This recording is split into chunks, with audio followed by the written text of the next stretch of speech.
off. We are cool enough in here. That camera's not aligned at all. This was just really quick.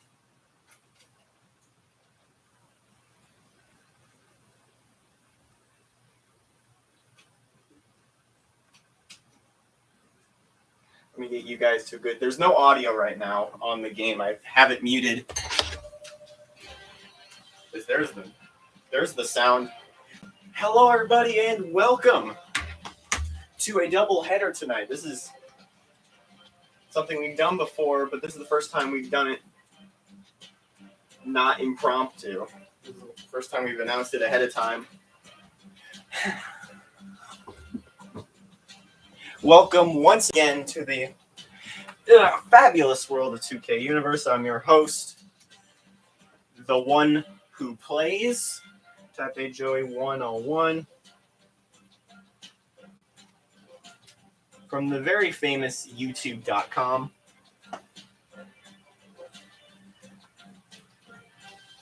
I don't know how soon it'll actually show up, but yeah, we're live. Let me check audio. All right, I'm here by the mic just to make sure that it's picking up from this mic and not the big mic up front. Yeah, we're good. Welcome once again. We got 2 top 10 matchups here today. The first one, Michigan traveling to Champaign to take on the Illinois Fighting Illini. Michigan, reigning Big Ten Legends champs, hoping to repeat. They had a slip-up this year, losing to Notre Dame. That's their only loss on the year. They've bounced back into being a contender once again. But now their biggest thorn on the side will be Illinois. Currently not sitting on top of the Legends division, not in the Leaders division. They're second in the Leaders division technically, but they're the number 10 team in the country. My prediction, the team I predicted to win the Big Ten Leaders, I actually have access to the spreadsheet just on hand. Shout outs to Danny V for making this handy dandy spreadsheet with everyone's records. Illinois is undefeated.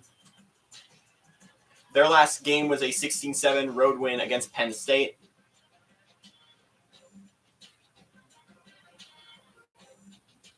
The number 10 Illini are currently sitting second. They are only behind the Ohio State Buckeyes, who are currently 5-2, bounced back from back-to-back losses to begin the year, but have since won 5 straight, including a difficult win against Indiana. These two teams will square up. The Buckeyes and the Illini will square off in Week 9, but right now, it's time for Michigan, Illinois.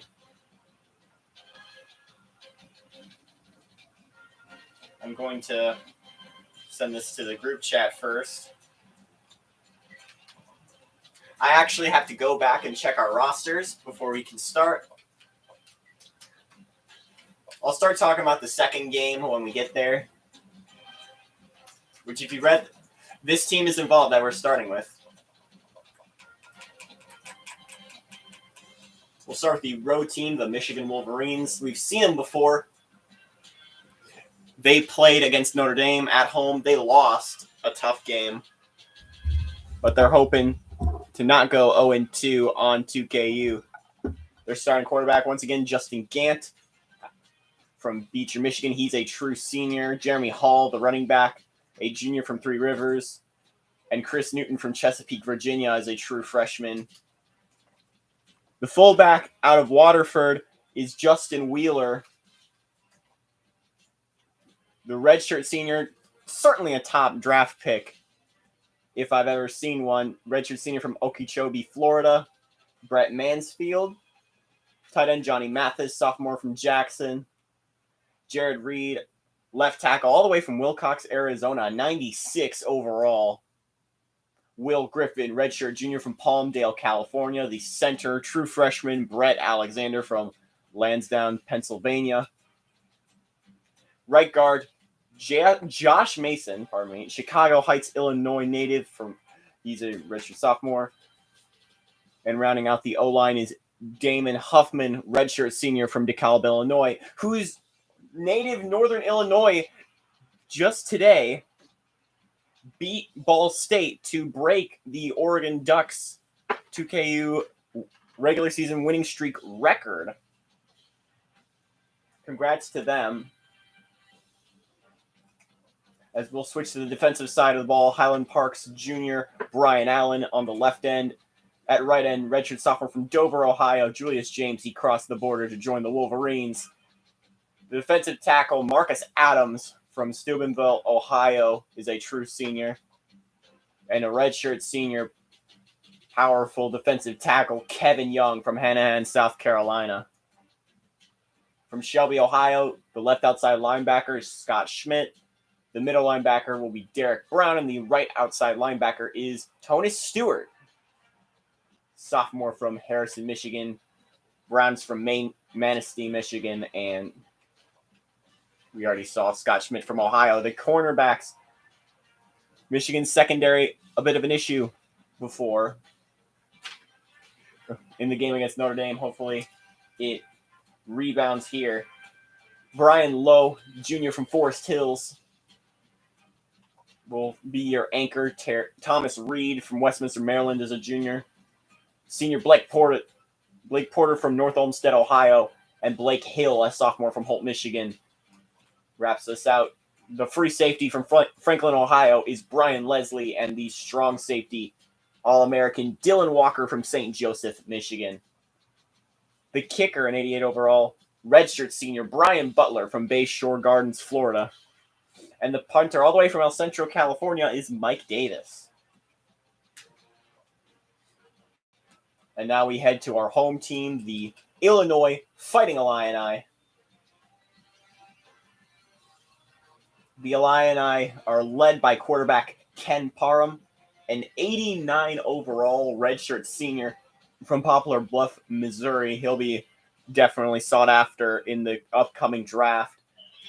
Daniel Washington, a junior from Nederland, Texas. He's a junior.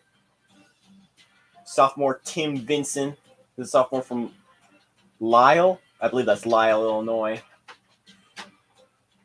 I'm actually on the wrong thing, I think. Yeah, that's Tim Vinson.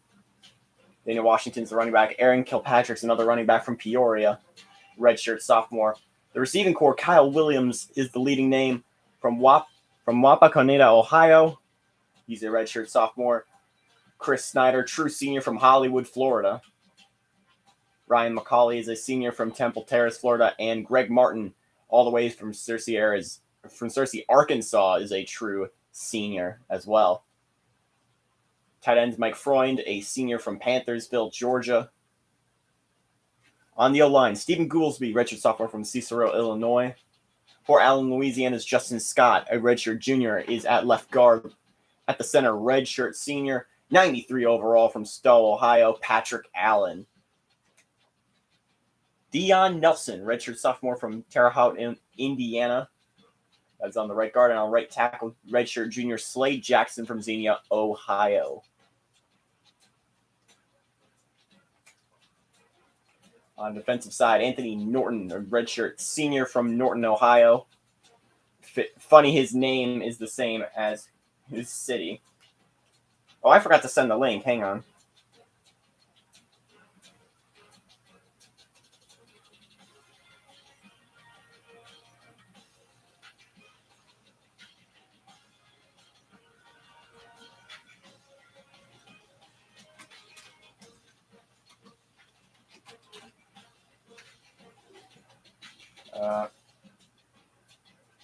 Here we go.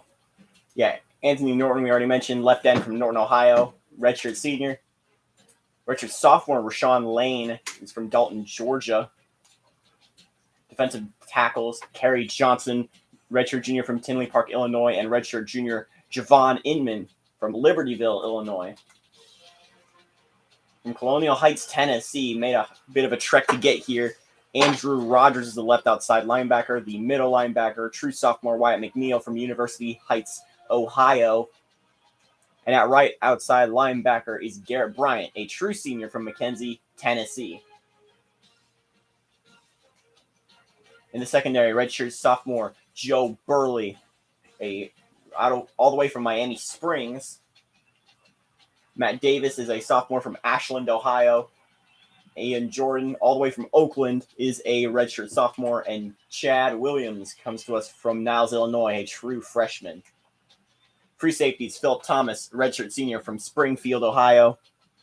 And Matt Culp is a strong safety, redshirt junior, all the way from Big Rapids, Michigan, home of the reigning national champions in D2, the good old Ferris State Bulldogs.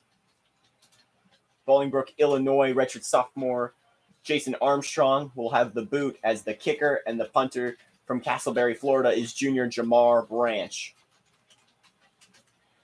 And that's both of the rosters. Let's get into the game.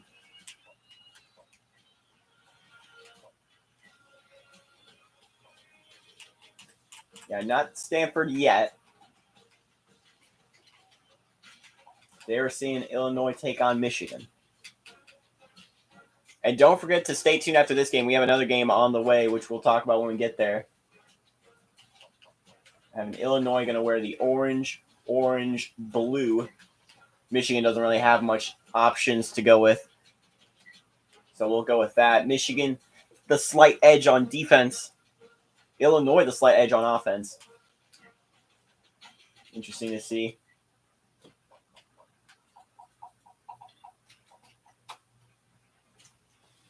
We'll go here like that. Yeah, that looks good. Turn the difficulty up. And we're going to go. Double the games, double the likelihood we could see a classic today.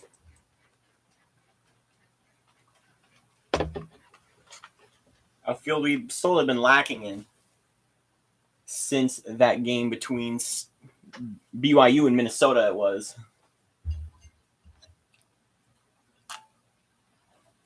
Crazy how both those teams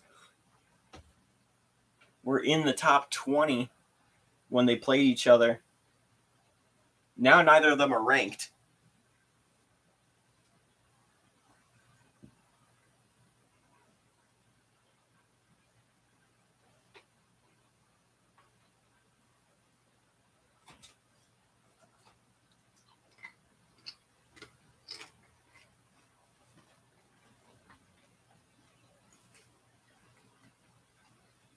I'm going to step away for a second. I'll be right back.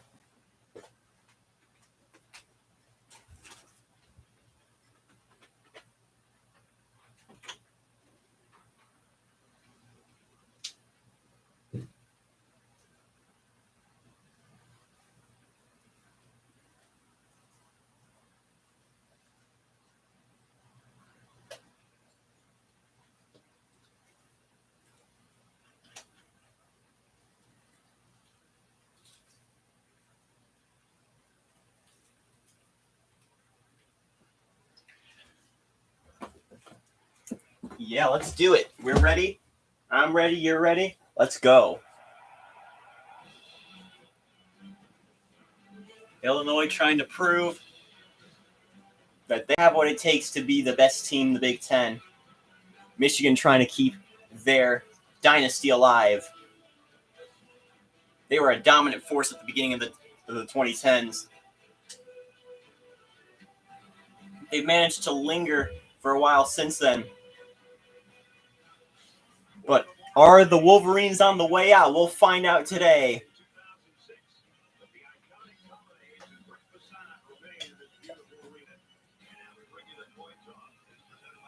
Michigan, Illinois. Michigan's number 6. Illinois is number 10. I'll also be supplying some updates for other sports because we have been doing if you remember, on 2K Universe's Tumblr, we have other sports we'll update you on, specifically the MLB playoffs, the postseason.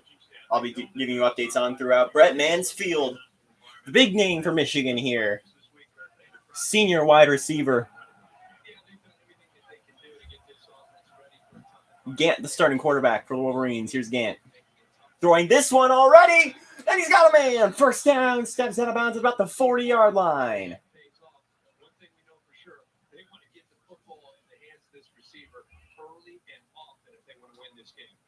And they get the man down to the 40-yard line.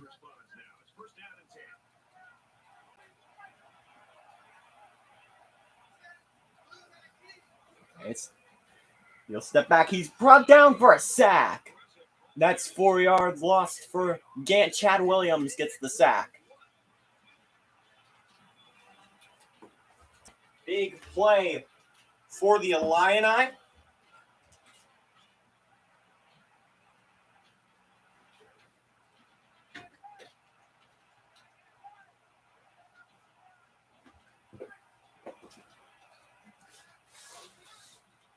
Here's Gant. Plenty of time to throw it. Short will. It'll be bobbled and incomplete.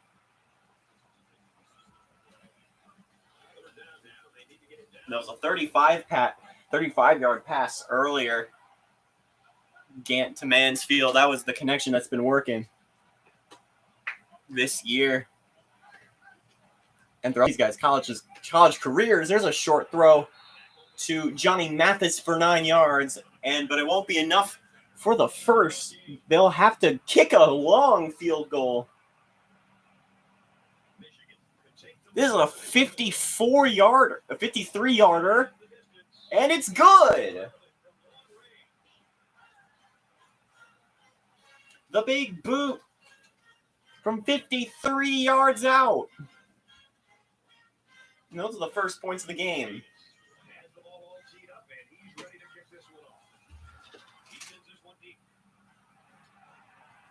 Taken in the end zone for a touchback, and Illinois' offense taking the field today.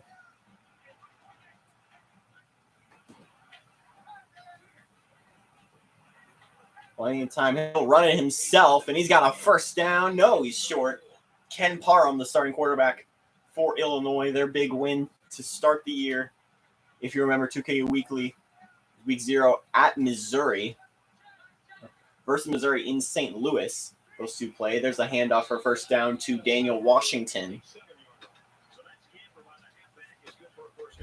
Let me tilt the mic a little better so you can hear me a bit better. Handoff once again to Washington on the right. And he'll get 7 yards.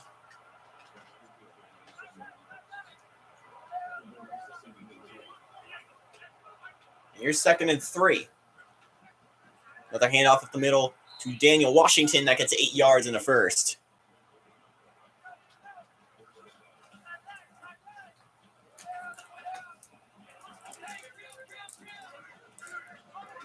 Handoff.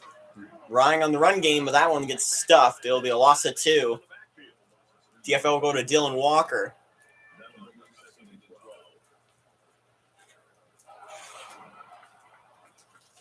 From their own 49-yard line. Second down. 2nd and 12. Parham throwing it. This one's caught. It'll be 5 yards to throw to the halfback. It'll be 8 yards, 3rd and 5.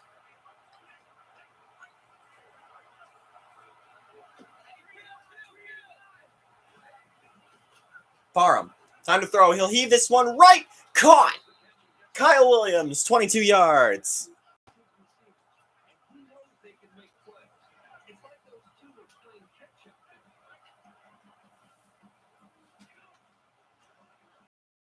First and 10. Parham keeps it himself. First down inside the 10.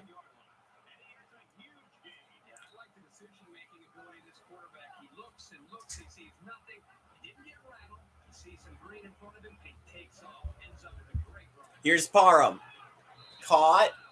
You only get 3. Ryan McCauley with the reception.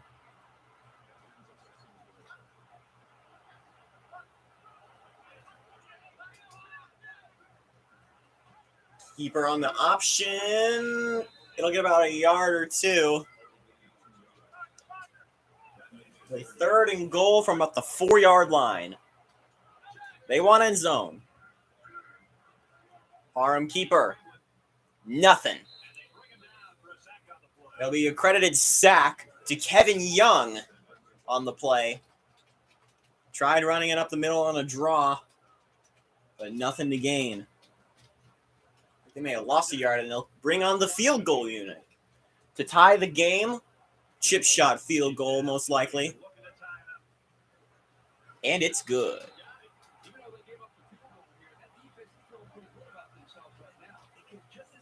And this game is tied.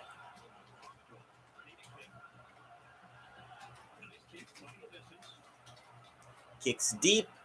Taken from the end zone to the 10, 15, to the 20. He's got room to the 25, out to the 30, down to the 35-yard line. Daniel Noble on the return.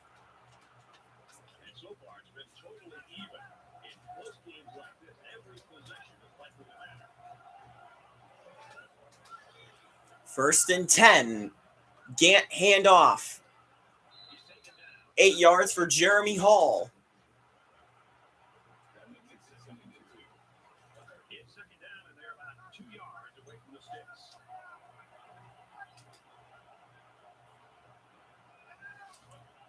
Two yards away from the first. Second down. 2:35 in the first. Gant play action. Throwing over the middle. It's caught. Mansfield gets the first down.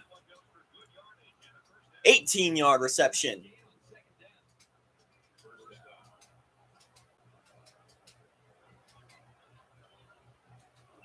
Big play for the senior. Taken to the 40. It'll be 1st and 10.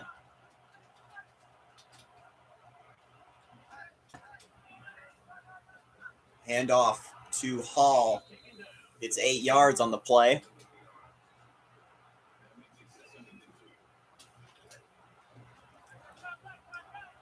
Second and 2.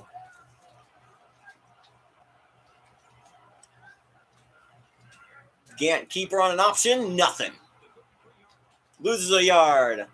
Garrett Bryant gets the TFL.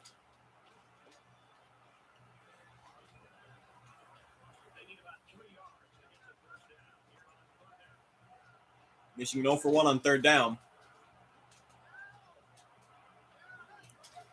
And Gant will step back to try and convert it. Keeping on the run. Short. A yard short of the first. And they're going to go for it from the 31. They're going to try and punch it up the middle. Illinois looking for a stop. They won't get it. First down. On the 4th down conversion, Jeremy Hall gets a yard and moves the sticks. From the 29. Here's Gant in the pocket. He'll keep it, and he'll be brought down for a loss. It'll be a credited sack to Andrew Rogers. Big play. Lose 2 yards, 2nd and 11 from the 30.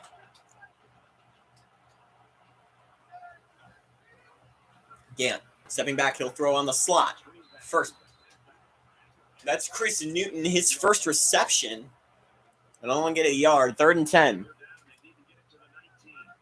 Michigan still hasn't converted on 3rd down.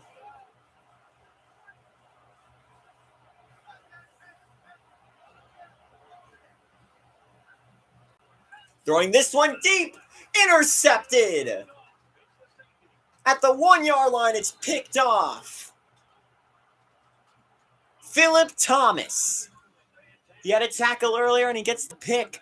I believe that's Nelson he was trying to throw to. But it's stolen away, and Illinois gets the ball. From their own 11, they're going 5 wide. Parham, pressure coming. He'll throw this one to the right or the left. It's caught. Wayne Scott gets 12 and a first down. 28 seconds in the first quarter.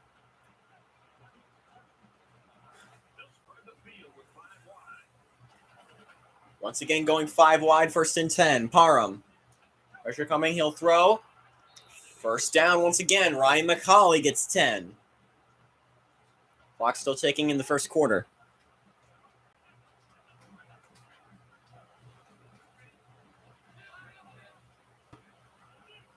Throwing over the middle, caught in traffic, first down. Chris Snyder gets to about the 45. As the 46-yard line will be placed 1st and 10, 18 seconds in the first quarter. They're trying to tucker out that Wolverine offense. He'll throw over the middle, caught. Not enough for the first. Chris Snyder once again. I like the pace here. Clock's going to tick down. That'll likely be the last play of the first quarter here. Pressure coming. He'll throw. Caught. 20. Down to the 16. Kyle Williams. That'll be the end of the first quarter. We're still tied at 3 after 2 field goals and a big pick.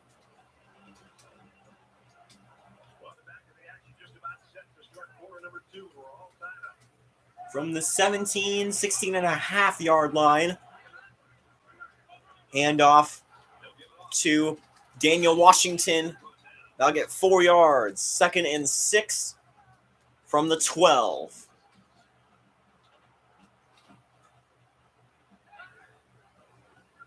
Handoff to Washington. Nothing. 3rd and 5 it'll be called.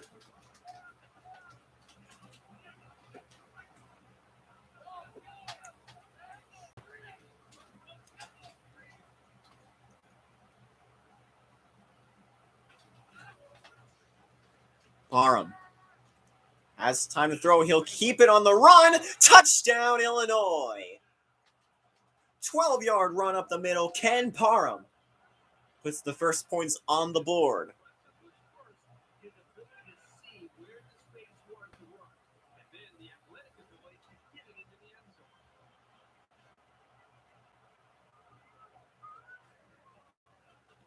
Kicks on the way and good.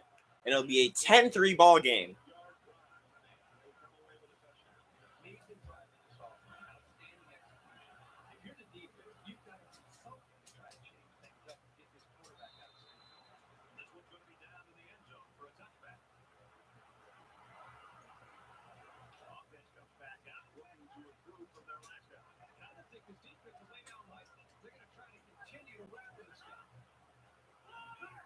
There's a handoff to Hall. Plenty of room to run.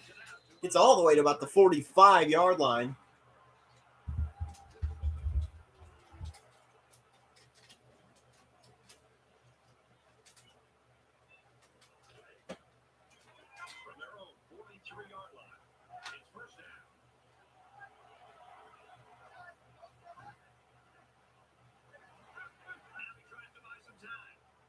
Running along the left side will be Gant. Not enough for the first. 2nd and 5.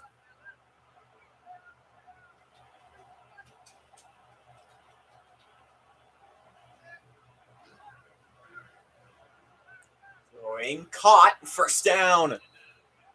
Johnny Mathis once again. Mathis, pardon me. First down, 10 yards to go. Ball on the 43.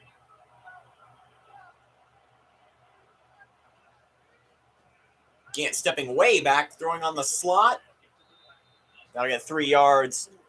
And the throw to Hall. 2nd and 7 from the Illinois 40-yard line.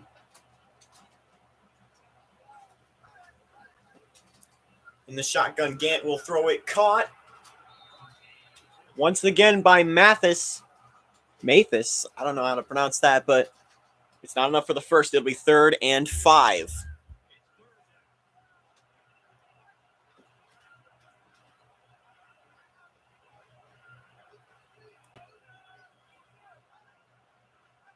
Gant stepping way back. Once again on the screen.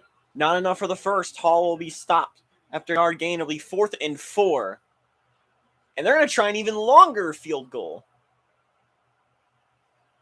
The last one was from 53. This is from 54 yards out. And that one's good.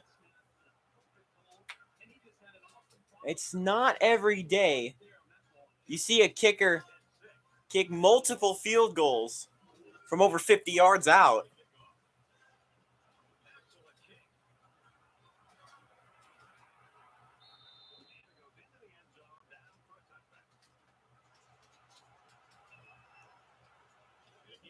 While we have a free moment, I'm going to direct you to the MLB playoffs. There's the handoff getting stuffed. TFL going to Derek Brown. The first AL wild card. The reigning World Series champions, the Seattle Mariners, finished the AL with the best record. And they had an easy series. It's not loading. They had an easy series against the 8th seed Tampa Bay Devil Rays, winning in 2 games. The wild card, remember, is a best of 3. 18 playoffs with a best of 3.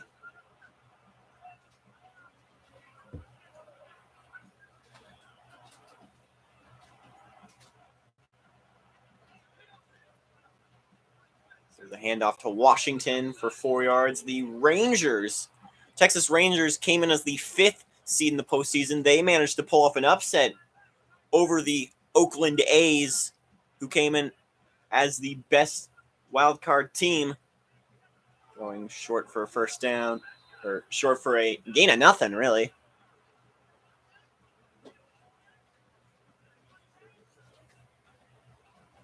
Big upset win for Texas.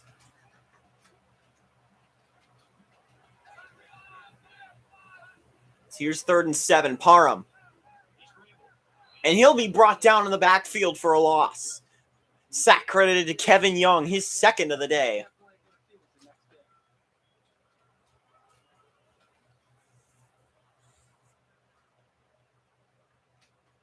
Fourth and 9 and the likely punt here. And they will. Michigan sending everyone in to block it. I've never seen a CPU block a punt, and they won't do it here.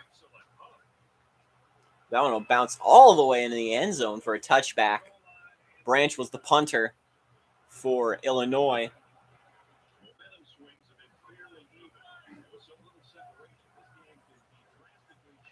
The other side of the AL wildcard series, the New York Yankees made quick work of the Detroit Tigers.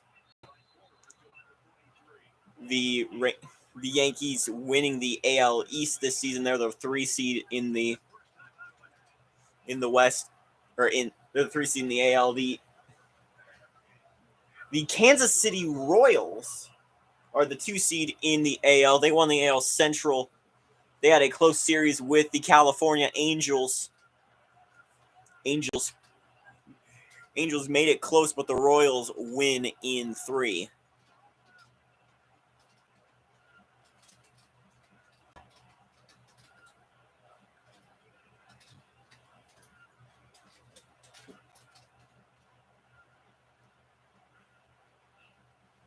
Clock's running down here. 122, 121, 120. They'll snap it. Gant throwing to the right. That's Jeremy Wilson for 3. But it's not enough for the first down. And once again, Michigan cold on 3rd down. They'll punt it.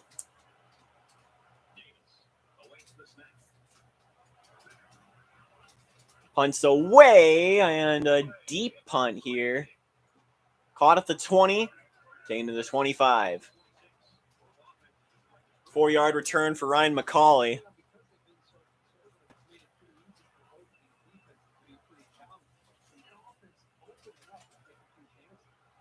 The touchdown by Ken Parham still remains the difference maker. Here's Parham throwing deep. Oh, what a catch! Chris Snyder, first down, 29-yard throw all the way to the 45.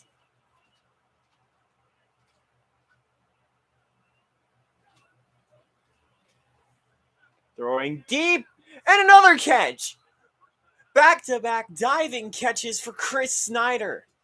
Ken Parham is perfect so far in the passing game. 11 first downs for Illinois. Play action. There's a throw to the end zone. Touchdown, Illinois. Mike Freund, the tight end. And Illinois now takes a 2-score lead on the Michigan Wolverines.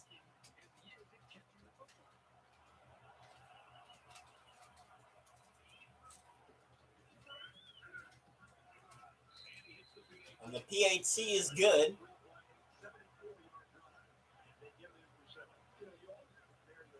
56 minutes to go in the first half. Taken from the goal line. The 25 getting some blockers to about the 27.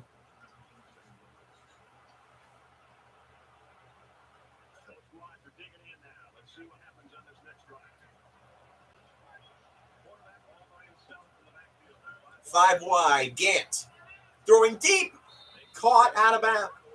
He did get his feet inbounds. Chris Nixon. Gant's 10 for 12 today with a pick.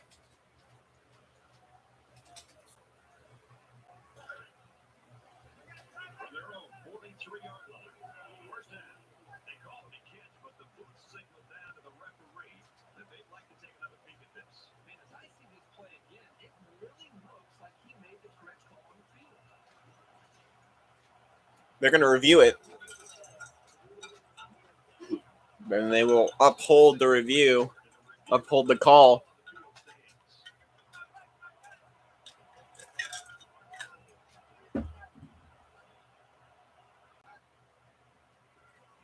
Pressure coming, he'll throw. He's got a lot of room along the sideline. Jeremy Wilson will get 16 yards. Michigan a lot more methodical. Illinois was really strong at just cutting through Michigan's defense like butter. As you saw, those huge plays, back-to-back, and then the throw to the end zone to put them up 17-6. Throw, there's a catch, and oh, what a hit to Johnny Mathis. 8-yard gain, it'll be 2nd and 2. He's right back up after that, though. 3 to the left, 1 in the backfield, 1st and 10, throwing over the middle, caught. TJ Cooper gets 9 yards and a first down. 34 seconds on the clock.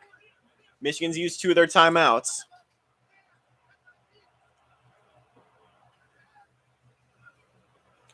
Throwing to the right side, caught. Mathis will be brought out of bounds. 25 seconds to go. 2nd and 3.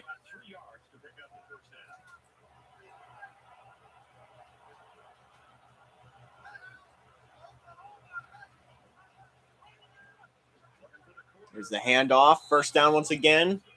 21 seconds. Clock still ticking, though. It was tackled in bounds.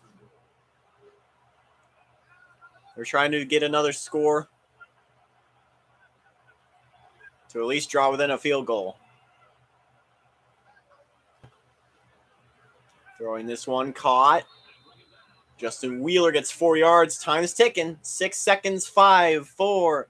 Will they get a playoff? They will. Keeper not going to get to the end zone. Brought down for a loss of 1, and that'll be the end of the first half. 17-6 the score right now. Michigan hasn't even reached the end zone yet. As the score doesn't show, but it's been all Illinois all day here.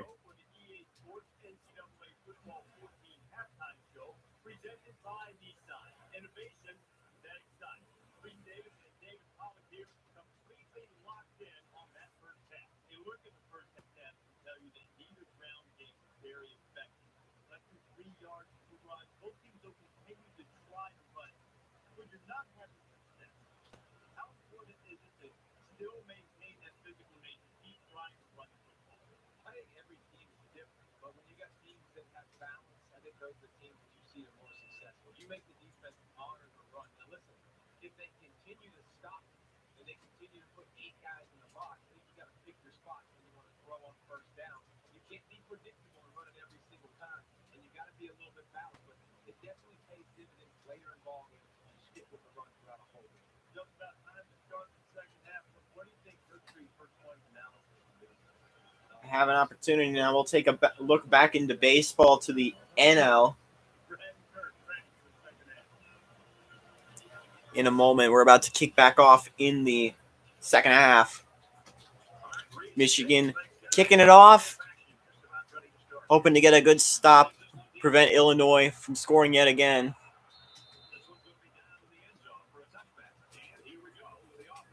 And Illinois is back out again. A potential preview of the Big Ten title game here today as Michigan takes on Illinois. Here's a throw. Another big catch to Chris Snyder.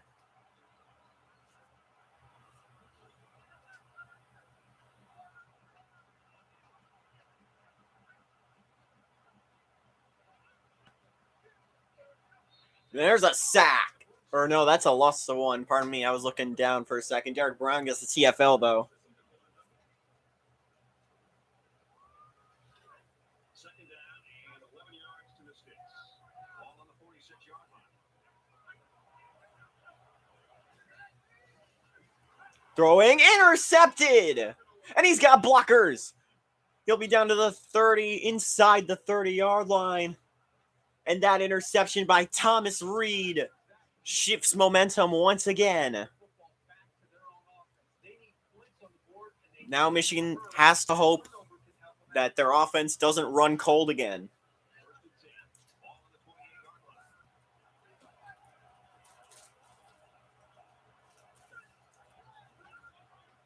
And off to Hall. We'll get about 7.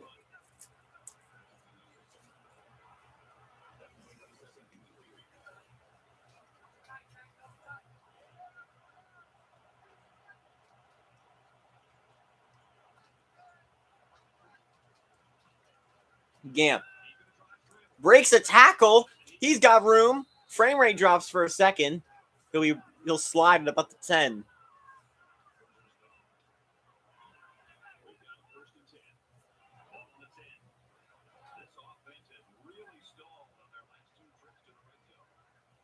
Gamp throwing. Slot will get a catch. Jeremy Hall, but will lose 3.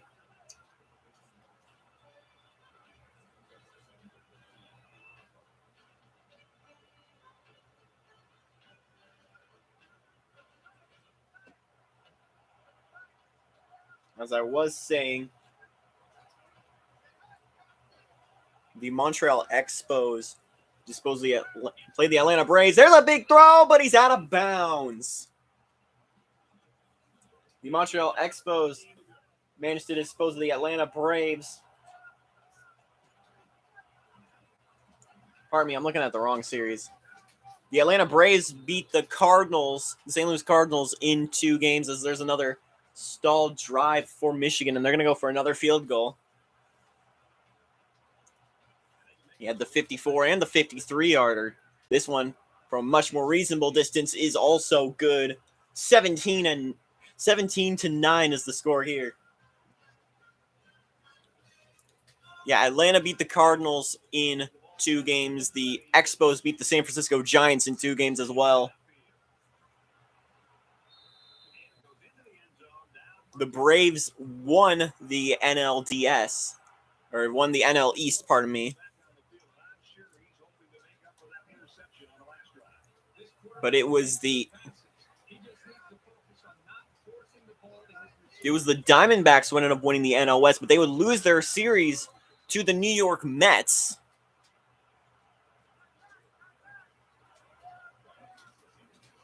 The NL Central winners were the Chicago Cubs, who beat the LA Dodgers in 3. Set up the NLDSs, which we'll get to later. Here's a first down for Illinois. Greg Martin gets 8 yards. 4:01 to go in the third. 1st and 10 from the 37.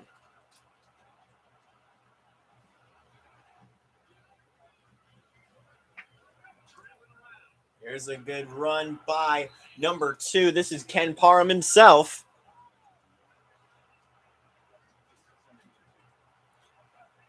Danny's posting it in here, the outlook for the Big Ten for these 2 teams. We'll get to them in a second. Ooh, good catch by Washington. Step out of bounds. Michigan needs to win this game as well. Michigan needs to win out. They need Notre Dame to lose twice.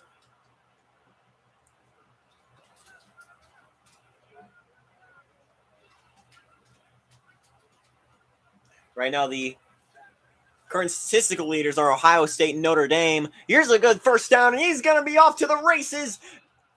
Finally brought down at about the 12-yard line. Shoestring tackle was all that prevented Daniel Washington from reaching pay dirt.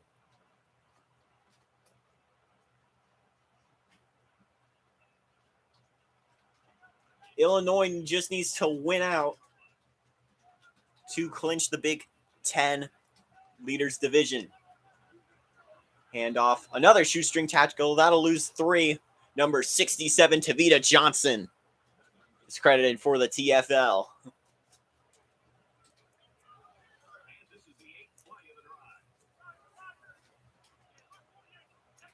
Second and 13. Handoff once again to Washington. We'll get 8 yards.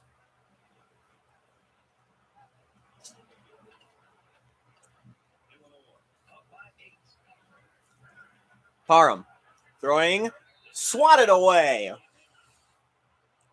What a stop to make it a 20-9 game. We're going to try the field goal. Chip shot field goal. It is good.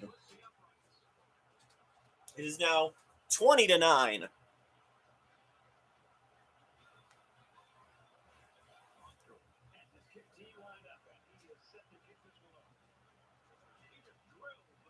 That one's deep into the end zone. He's got room to the 24. The offense hasn't done much today for Michigan. More than 100 yards less than Illinois. And only 10 first downs to Illinois' 16. Number 1 offense in the conference Michigan has. But Illinois' defense has been very surprising this year.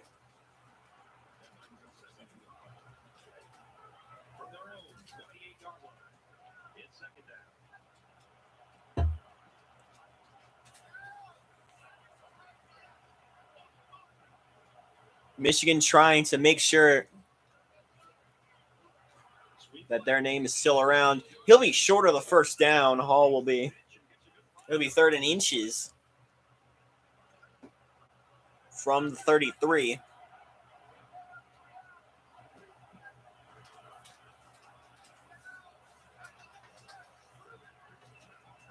Handoff, and there's their first down.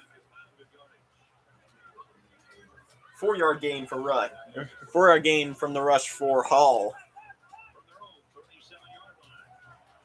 Michigan scored an average of 38.9 points per game, according to Danny. Illinois has only allowed 13 points per game. There's a deep throw out of bounds.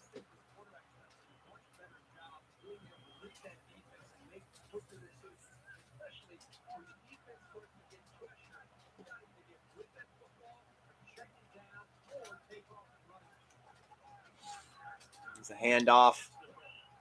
Nothing. It'll be a 4-yard gain for Chris Newton.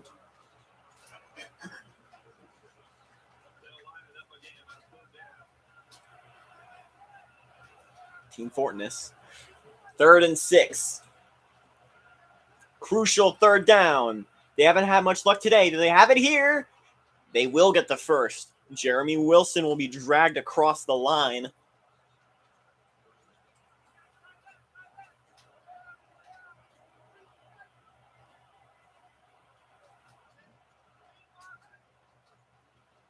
Gant throwing. Sliding catch for TJ Cooper. I'll get 4 yards.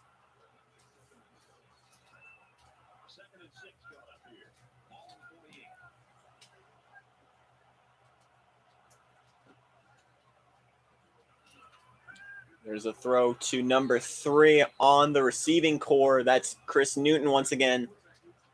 And fittingly enough, it'll be 3rd and 3 here in the 3rd quarter. 3rd and 3 in the 3rd quarter. 33 seconds to go in the quarter. And the last catch was made by number 3. A lot of threes. Hopefully Michigan doesn't have to settle for 3 once again, but they'll be brought down for only a 2-yard gain. It's 4th and 2, and they're going to punt.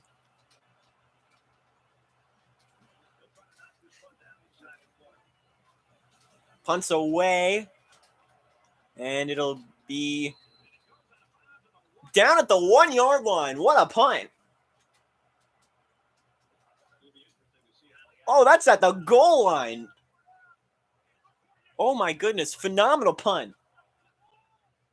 Handoff. Nothing. 2-yard gain for Washington. And that'll run out of time in the third quarter. Illinois up big in this game, 20-9. Completely stifling the Michigan offense.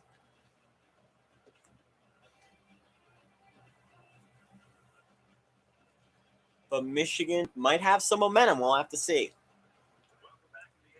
We're back here in the fourth quarter. Second down from their own 2-yard line. Hope to avoid some disaster. We get 4. It'll be 3rd and 5. Washington, a reliable running back here for the Illini.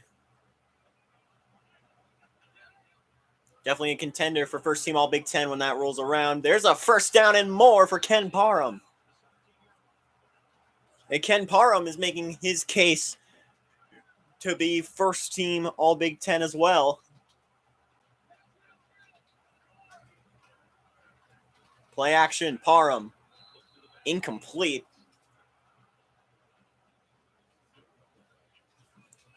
Running back missed the route. 2nd and 10. Throwing caught to the 25-yard line, 3rd and 2.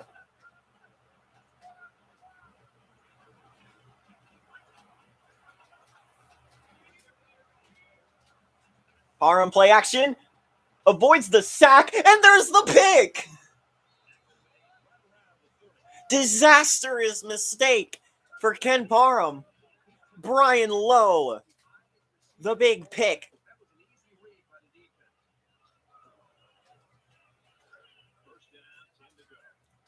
And Michigan has great field possession once again. But they haven't reached the end zone all day. Can you believe it?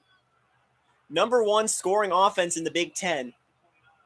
They've not scored a touchdown once today. 2nd and 9 after the run. 5 minutes to go. They're going 5 wide. Throwing this one to the right. Caught. Steps out of bounds just short of the first down. Chris Nixon. It'll be 3rd and inches.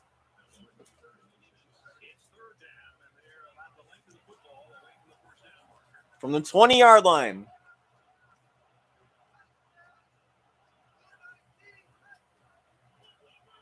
And there's the first down. It'll get them to about the 13.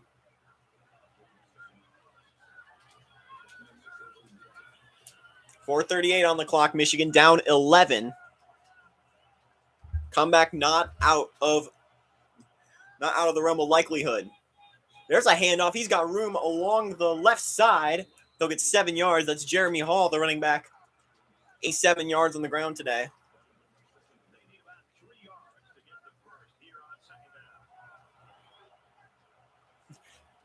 Number 1 defense in the country. Interesting. They have really been making work of Michigan here, forcing them to 3 field goals.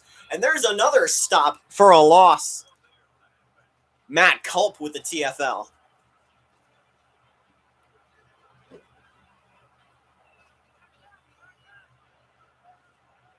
Third down and 5. Michigan, really bad sitting on 3rd down. Can you get something here? Throwing on the slot again, and they won't. Loss of 4, and they'll probably send out the field goal unit again. That will get it within a score. And they will.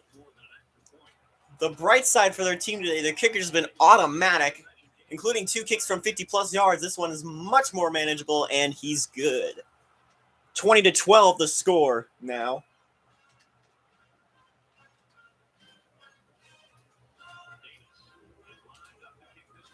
If they get lucky and get another stop, they're a touchdown and an extra point away from a tie ball game.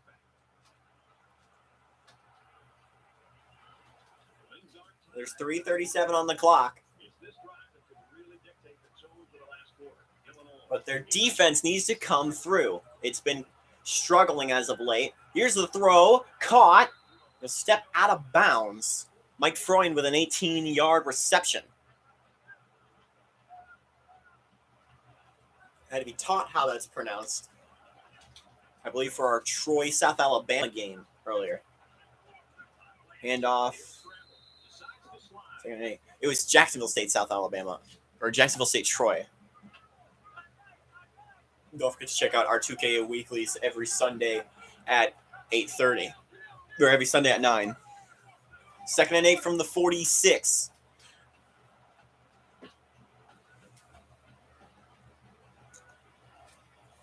Over 3 minutes to go. Michigan with all 3 timeouts. Illinois with 3 timeouts as well.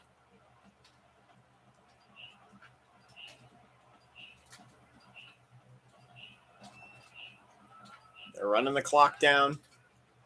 Handoff to Washington.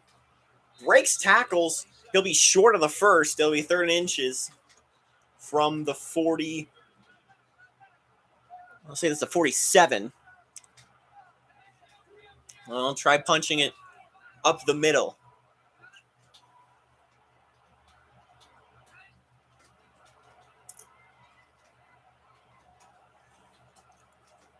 As they run the clock down.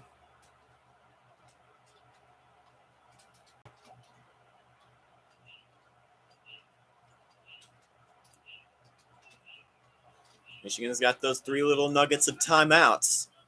Handoff. Did he get it? He did. Timeout, Michigan.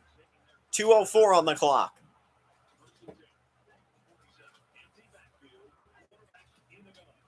They're going 5 wide. They want to put this game out for good. Throwing, caught. Brought down. Timeout, Wolverines once again.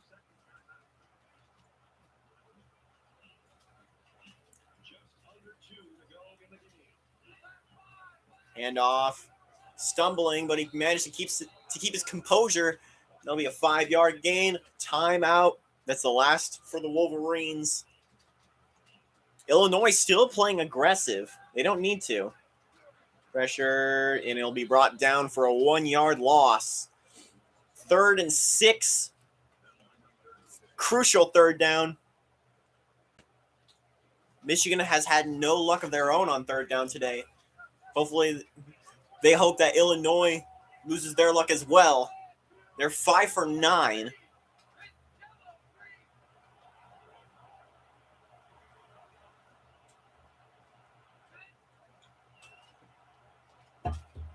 They'll take it down to about 110.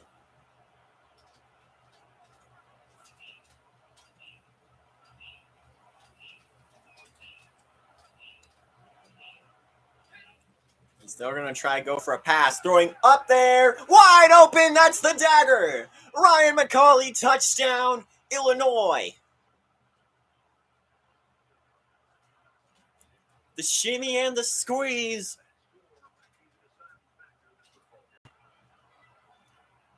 And Illinois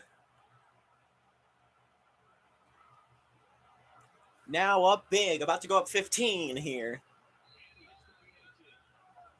1:09 on the clock. Michigan has no timeouts. Even more importantly, they've had nothing going for them on offense. Clock ticking down on the return. He's got a bit of room to the 26. There'll be 1:05 on the clock for Michigan to work any sort of magic. Not a lot of faith from me after the offense is just stalled here. Here's a throw. Caught. Oh, he dropped it. Broken up by the defender. 2nd and 10. Exactly a minute on the clock. Here's Gant. Throwing, caught. Not enough for the first. 10 yards. You got to run the hurry up.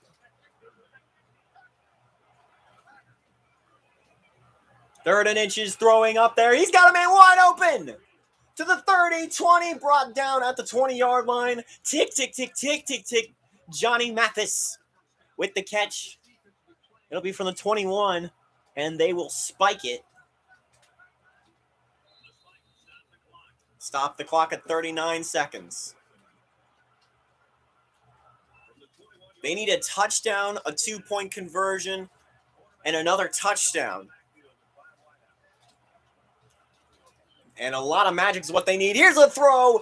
Not going to reach the end zone, though. Clock's ticking. TJ Cooper. Every second is precious, so they'll spike the ball once again.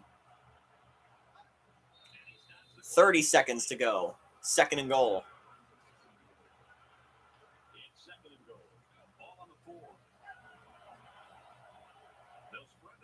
You got to go for broke here. Gant throwing over the middle. Touchdown, Michigan. Chris Nixon.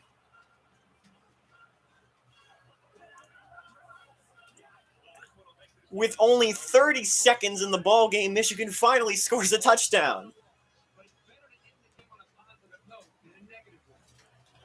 And they have to go for 2. They're down 15. They were down 15, remember.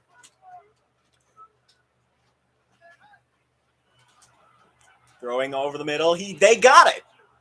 Now they're only down 7. They need to go for the onside. Hope that the ball bounces their way. And here it is. This decides the game. Picked up by Illinois. That's the ball game.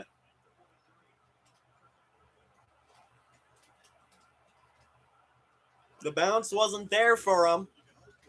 And they just have to knee the clock. They just have to knee the ball once.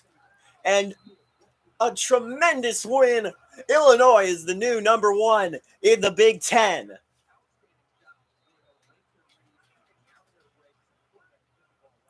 This is the type of game you'd storm the field for. Tremendous win. The Fighting Illini take down Michigan 27-20. Ken Parham had plenty of offense today. Illinois now firmly atop the Big Ten Leaders Division.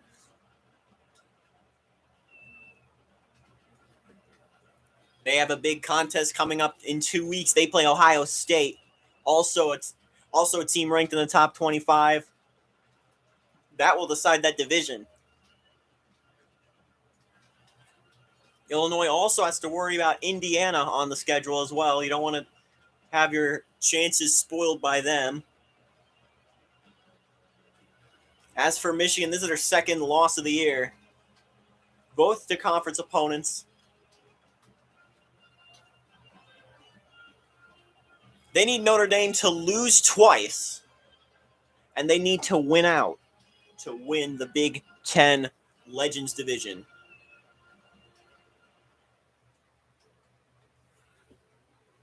Michigan, by far, not out of the race, but the road has now become a lot harder with that loss. Didn't see the stats. We'll see some important players here. We have a second game to get to as well. 20 first downs for Illinois to Michigan's 15. A complete script reversal today.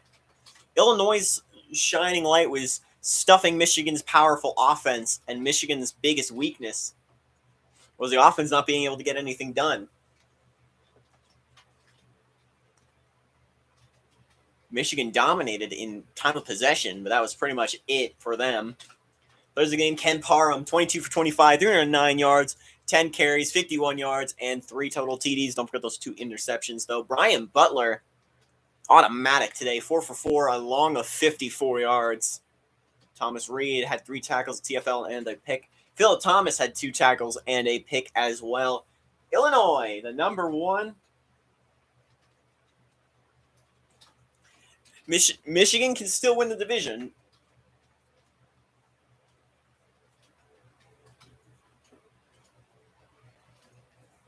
It's by no means clinched yet. There's still plenty of football to play.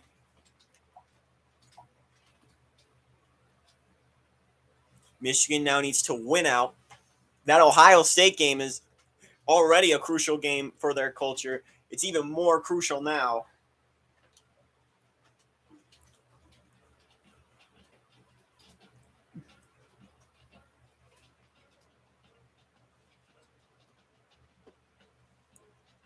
But Illinois is stepping in front for the Big Ten Leaders Division. I'm going to hop on the Excel sheet and see how that figures the score. We're going to take a brief intermission between games here.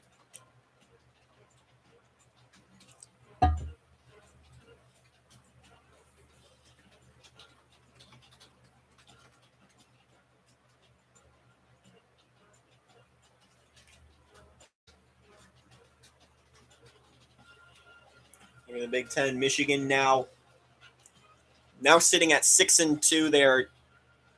They're currently 2-2 in conference play.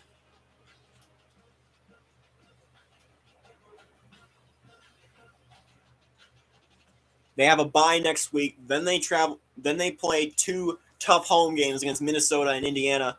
They head to Northwestern before their duel with the Buckeyes in the game.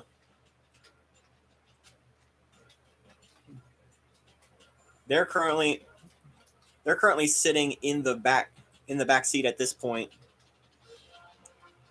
The odds of Notre Dame go up. The odds of Minnesota slip ahead as well as they move to second in the Big Ten Legends.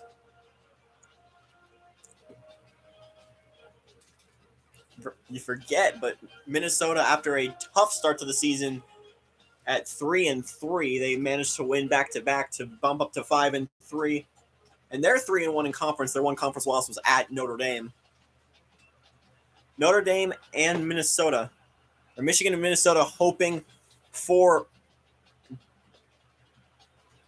Notre Dame to lose at least twice. And they have 2 dates circled on the Irish's calendar. Indiana and USC are the big tests for the Irish. But don't forget, in the rearview mirror, their odds have now bumped up with the loss Michigan faced. That's Michigan State.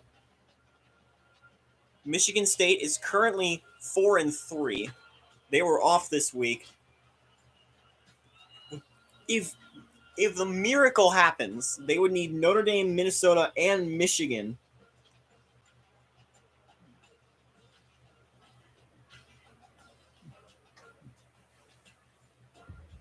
They need Michigan to lose one more time. So they'll be rooting for the Buckeyes when those two square off. They need Michigan to lose. They need Minnesota. They need to beat Minnesota and hope Ohio State or Michigan.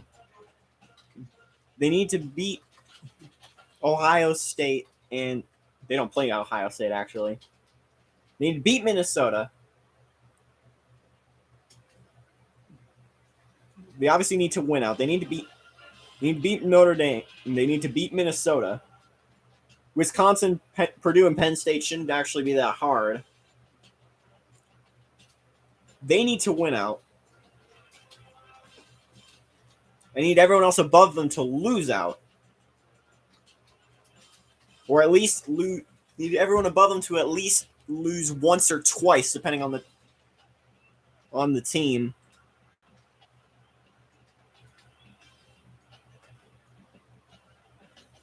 They need Indiana to beat Notre Dame.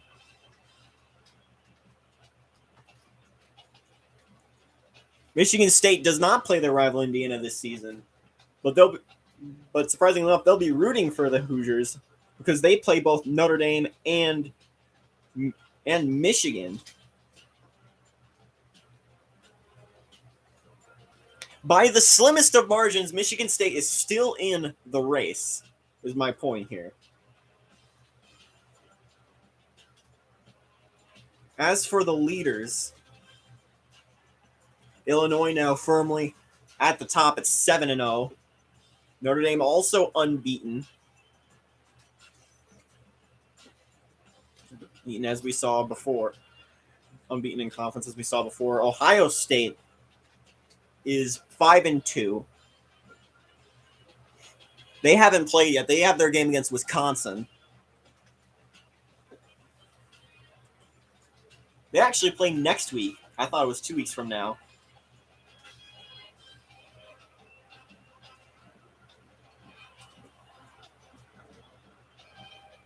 I don't know why that's gray now.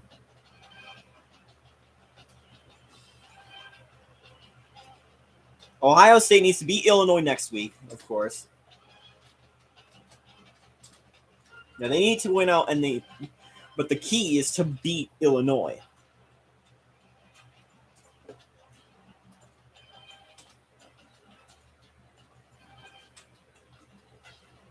Also, still technically in the race is Indiana. They need Ohio State to both lose to Illinois, as well as they need them to lose. They need the Buckeyes to lose to Illinois and Michigan, or just anyone else. Those are just the most likely outcomes. And they need to beat Illinois.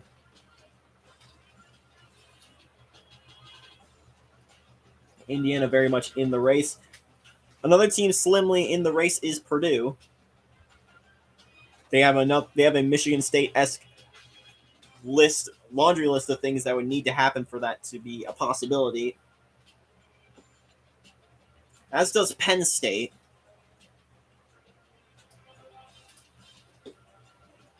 Wisconsin may be eliminated from the conversation if they lose to Ohio State tonight. Don't forget to check out our Discord for the full story there.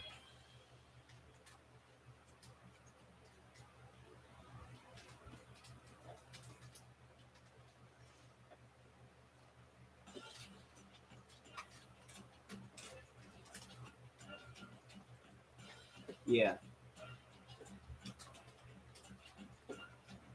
Cool. But that's enough for the intermission. Let's talk about our second game today. If you thought that was high stakes, don't just wait. We have Oregon Stanford. Now, for those not in the know, Oregon Stanford in this series, Oregon Stanford in this series is basically the equivalent of Alabama Georgia here in 2KU. These two have been huge contenders for a long time. I actually have to edit the depth chart because if you watch the game the Boise State-Oregon game, you would know that Oregon's starting QB, Andrew Burnett, is out with injury for 11 weeks. And Buchanan is the starter.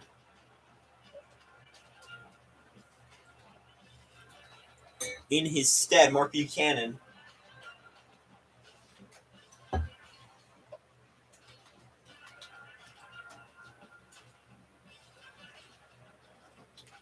we'll look at Stanford's roster in a second, but today, with the start, we got to talk about Oregon.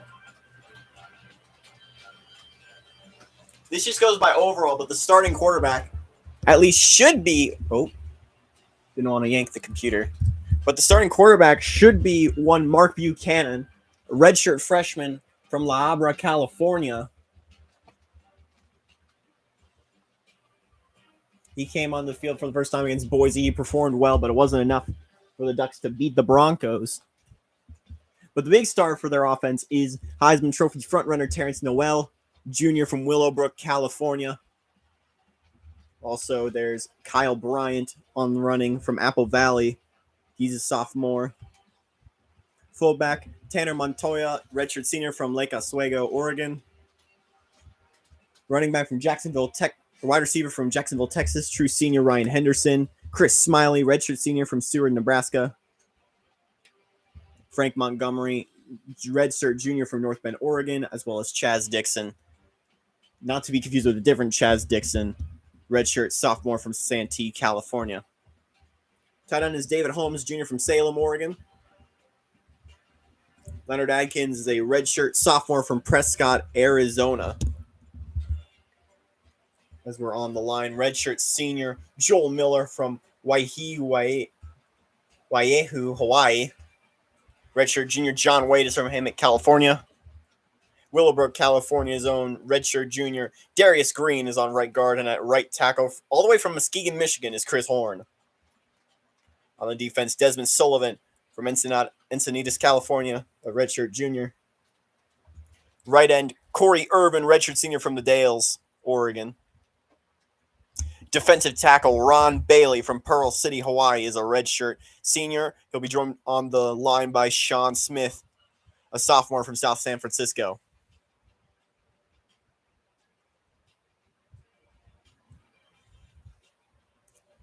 Anthony Young is a left outside linebacker, redshirt senior from Windsor, Canada. He crossed the border to play here. Windsor being in Ontario. Junior from La Puente, California, Aaron Coleman at middle linebacker. And at right outside linebacker is Courtney Smith, a redshirt junior from Pomona, California. In the secondary, Bruce Callahan, a junior from Highland, California. Mike Taylor, a junior from Bell Gardens. Kawika Johnson from Merced, California, is a redshirt junior. And Mike Mills, redshirt junior from Sturgis, Michigan. Free safety from La Mirada, California, is Ryan Seymour, a redshirt senior. And at strong safety, another redshirt senior, Jarrett Scott from Eufaula, Alabama.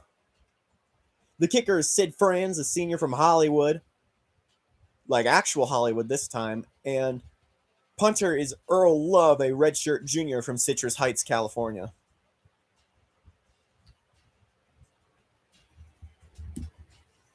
Let me get back into it. This is the quickest way to do it. As we'll talk about Stanford's roster now. Marvin Walker, another Heisman candidate, is a redshirt sophomore quarterback from Franconia, Virginia. The halfback is Roosevelt McKenzie, the true senior from Bell Gardens, California. He was on that natty team. Mark Anthony, a redshirt senior from Gunnison, Colorado. He's your fullback for the Cardinal. Tyler Arnold, the top receiver from Waco, Texas, is a junior, joined by Bill Mullins, a redshirt sophomore from Comac, New York. James Byers is a redshirt freshman at tight end from Milani Town, Hawaii. I think I may have missed a guy here. Kenny Tyson from Chico, redshirt sophomore. And Earl Bean, a sophomore from Salinas, California. James Byers is a redshirt freshman from Miliani Town, Hawaii. Danny Cole is a redshirt freshman from Goodyear, Arizona. Ron Smith is at left guard, a redshirt junior from Carrollton, Georgia. The center is Mark Curry, a senior from Cliffside Park, New Jersey. Petaluma, California's own Troy Poole is a redshirt senior right guard. At right tackle, Anthony Boyd, redshirt junior from Robinson, Texas. And at left end, Marcelo McFarland, a redshirt junior from Tucker, Georgia. He's your left end as we switch to the defense. Right end, Carl Petway, a redshirt senior from Sun Prairie, Wisconsin. I don't know what happened there. On the defensive tackle side, John Dixon from Independence, Iowa, is a redshirt junior. From Graham, Texas, redshirt freshman John Green is on the D line as well. Left outside linebacker Chris Pollard is a junior from Country Club Estates, Georgia. I believe that's what that means. Middle linebacker redshirt senior Jeremy Laurie from El Monte, California. The right outside linebacker senior Jordan Vincent from Wickenburg, Arizona. Cornerback from Claremont, California, the redshirt senior Jeremy Tillman. joined by sophomore Chris White from Petersburg, Virginia. William Keys, redshirt sophomore from Fairview Shores, Florida, pardon me. And North Druid Hills, Georgia's own redshirt sophomore Drew Beck wraps out the cornerback core. Free safety is Adam Anderson, a redshirt junior from Tampa, Florida. And the strong safety is Mike Rowe, not to be confused with the famous Mike Rowe of Dirty Jobs fame. This is a junior from Huntington Park, California. The kicker, Obadiah Allen, a redshirt junior from McAllen, Texas. And the punter from Hillsborough, North Carolina, on the other side of the country, redshirt junior Josh King.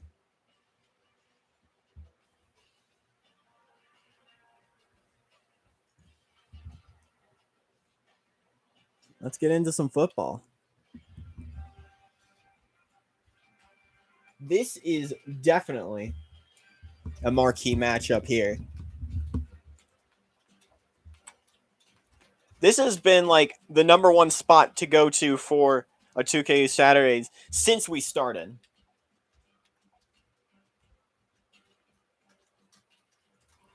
Oregon busting out the whiteout.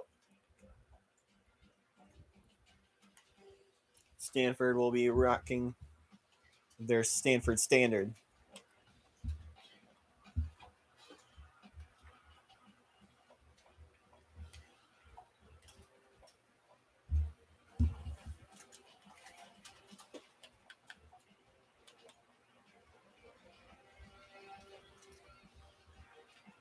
Let's get a little cool.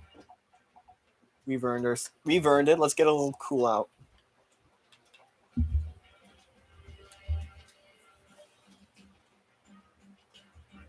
And let's do it.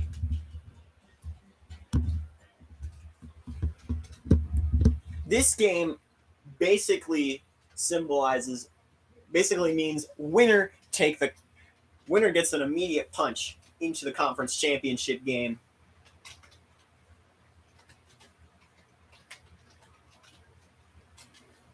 Whoever loses this game, that'll be subject to the powers that be.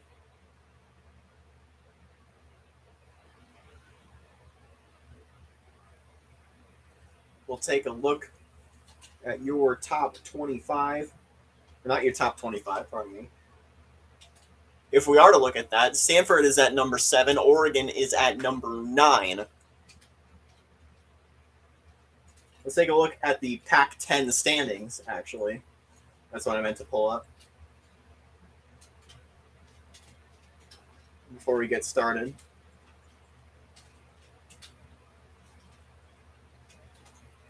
Currently, Oregon's sitting on top at 4-0. Stanford is 3-0.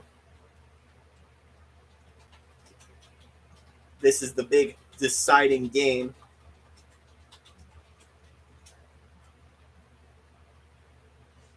Stanford currently favored to win the conference, or at least have the highest odds of making the conference championship. Oregon is, of course, second.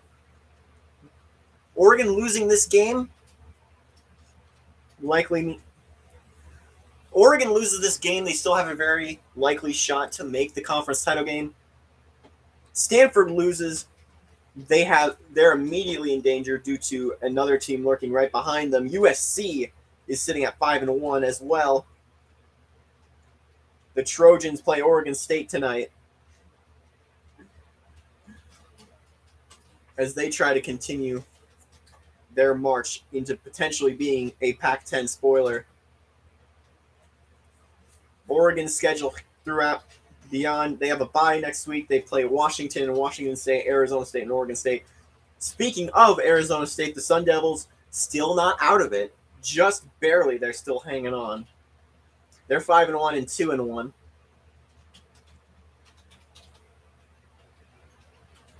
The Sun Devils already lost to the Cardinal earlier this season. They play Oregon in Week 12.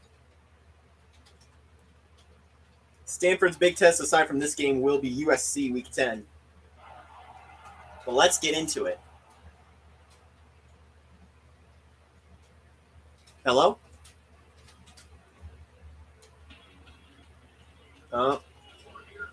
Something happened. Oregon, Stanford. Let's do it.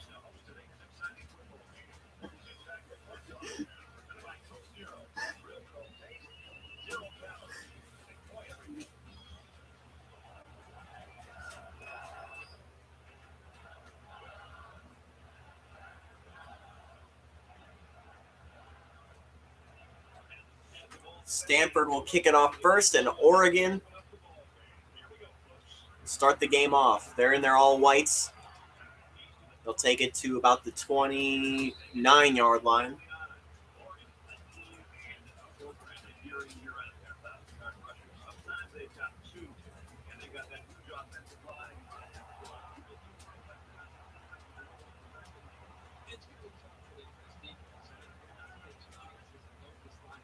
There's a handoff to Noel. Actually, I have to see.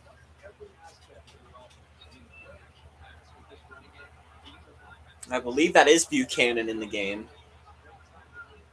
I'll have to go in and change it if not.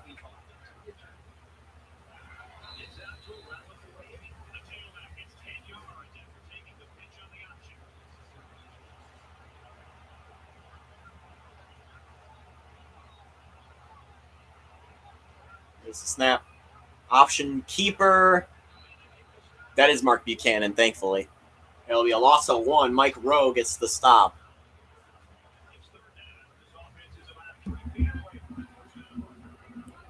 Third and 1.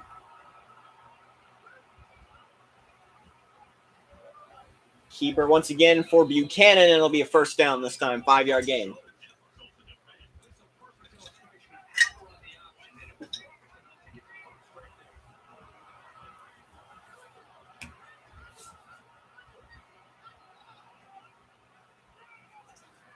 Handoff, nothing. Kyle Bryant will get nothing on the run. Jordan Vincent credited for a tackle or a TFL.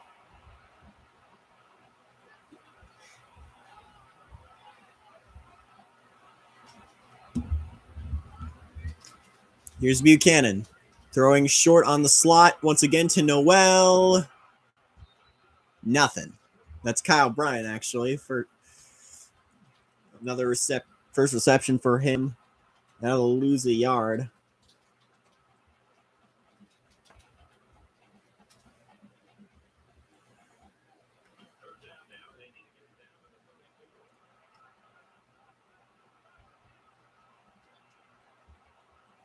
Third and 11 from the 45. Buchanan throwing, caught, and that's a first down. Chaz Dixon gets 13.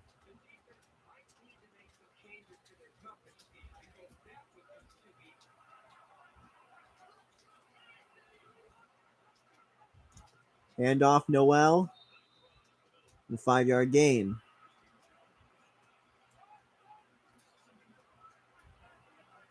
Second and 5.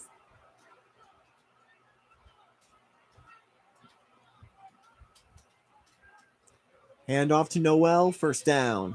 6-yard gain.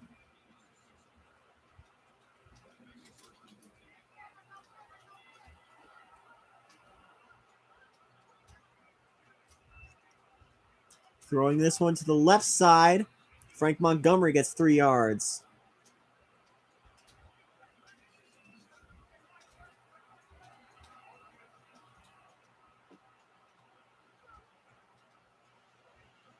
Handoff once again. Just enough for the first.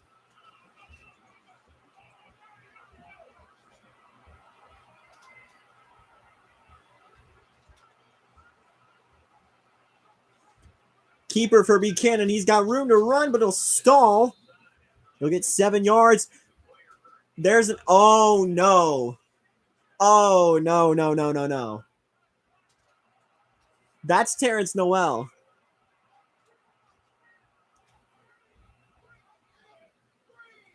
There's the run for Buchanan. Touchdown, Oregon.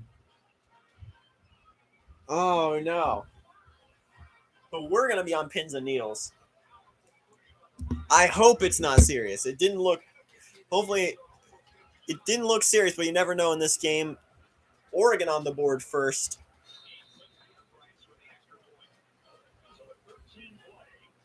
We already lost. No. All right, it's an abdominal strain. He'll be out 2 quarters. Thankfully, not out long term.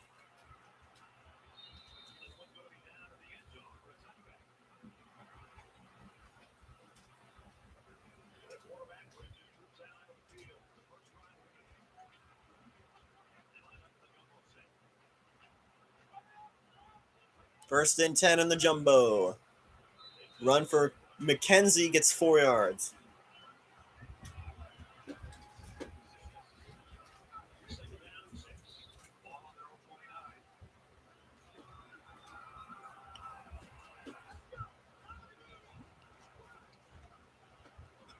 Here's the throw for a first down to Mark Anthony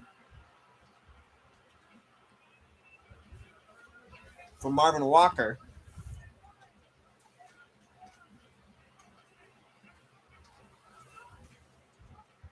Keeper for Walker will only get a yard.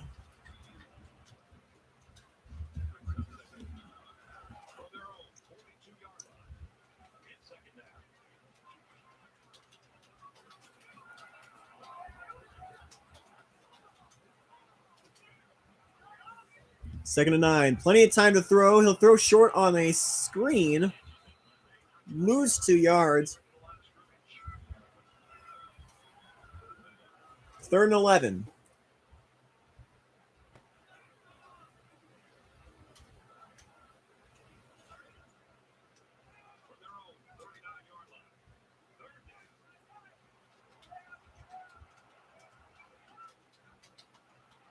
Pressure coming. He'll throw on a left foot. Throw it on foot, and that'll be an incompletion. Oregon gets the stop.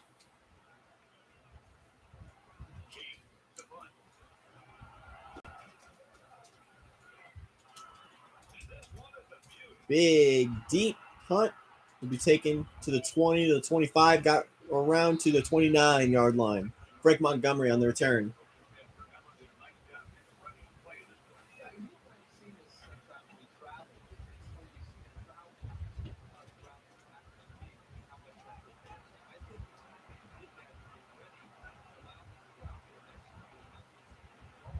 So this offense now without Burnett and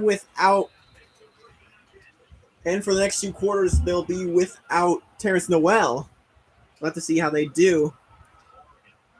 Big, easy first down there. Keeper. And that will get 5.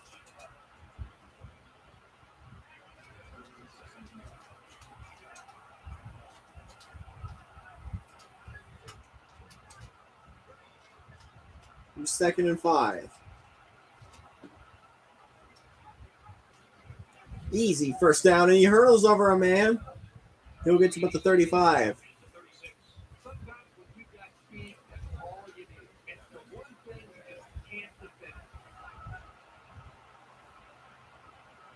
Easy work for this Oregon defense. As there's a first down. Kyle Bryant gets 12 yards.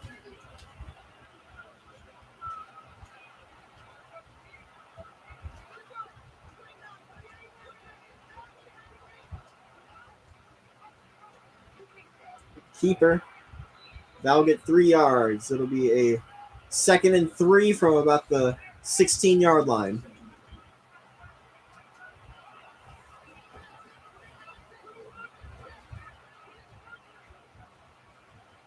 Buchanan throwing. He's got a man. Ryan Henderson gets 11. 1:03 to go in the first.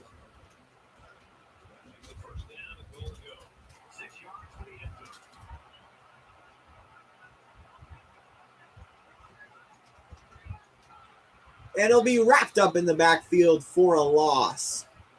Jordan Vincent gets the TFL.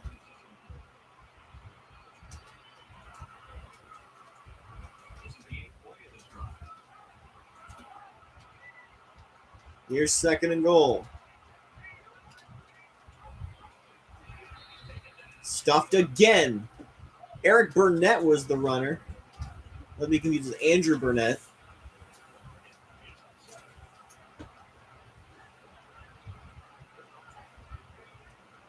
3rd and goal. Plenty of time to throw it. He'll heave it to the end zone. Touchdown, Chaz Dixon, Oregon. Now up 2 scores.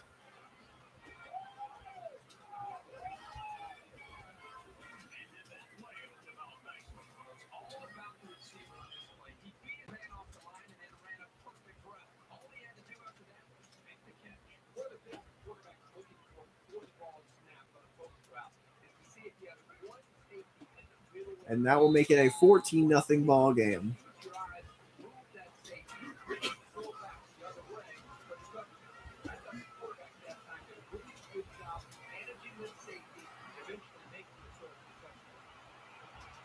Here's Stanford's return. We'll get to about the 23. Now Stanford.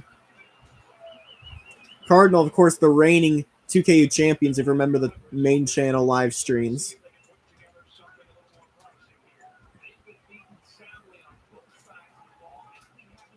They need some big offense today if they want to at least make an attempt to return to the pinnacle. They have 1 loss on the year to Hawaii. That was a big story when it happened. As that will be the end of the first quarter.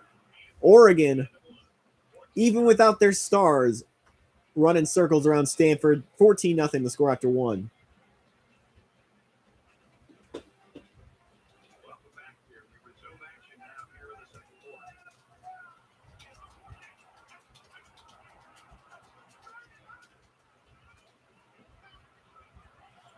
Throwing this one up. Got a man. First down to midfield.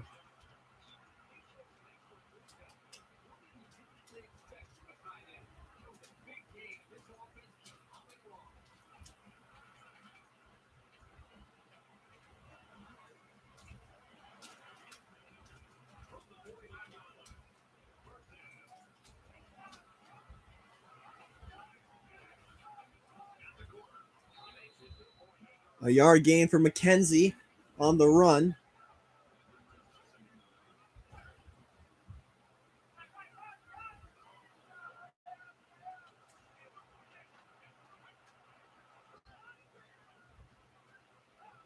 Throwing this one over the middle. Caught. Another first down. Diving to the 30. Tyler Arnold with the reception.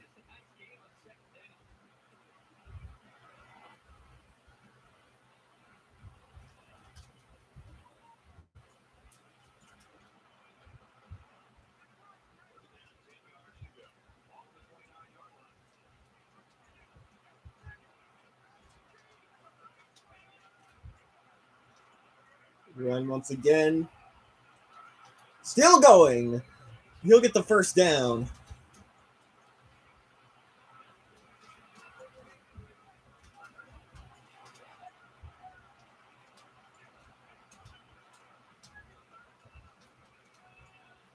Handoff. Got room around the corner. 4-yard gain for Jamar Holt.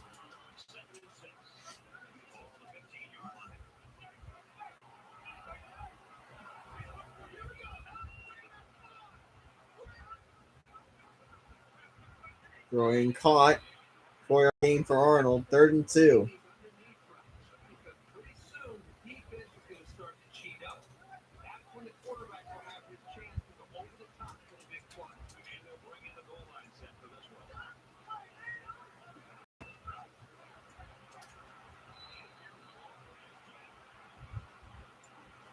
Good gain there.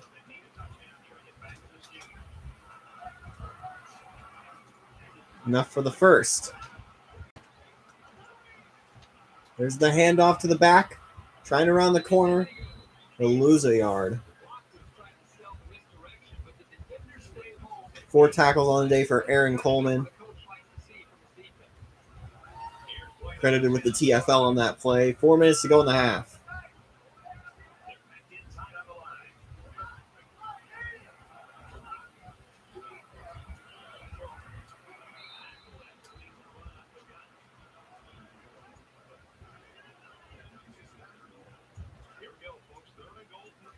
Third and goal.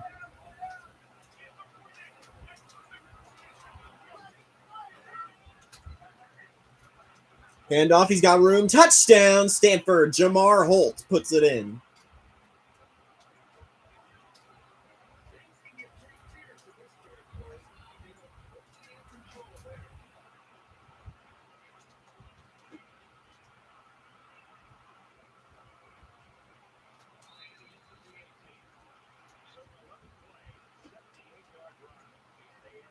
And that'll put them within a score.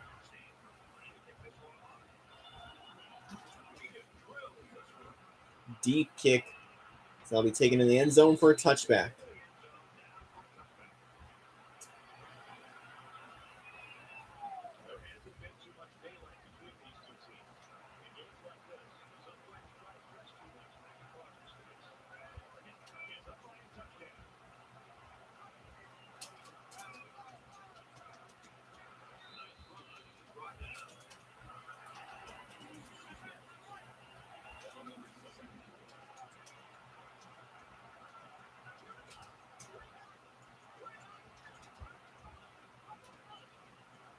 There's the keeper for Buchanan. First down.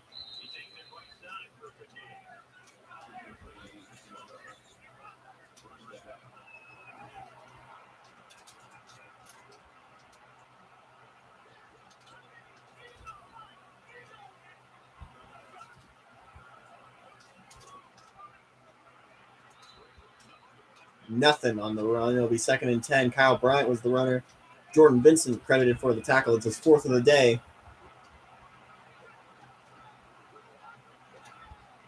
2nd and 10 from the 37. There's the handoff.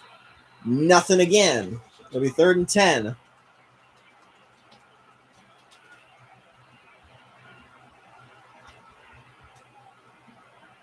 The crowd's as loud as you can get it here in Stanford. Pressure coming. He'll heave this one to the sideline. It's caught. And a first down to the Stanford 45.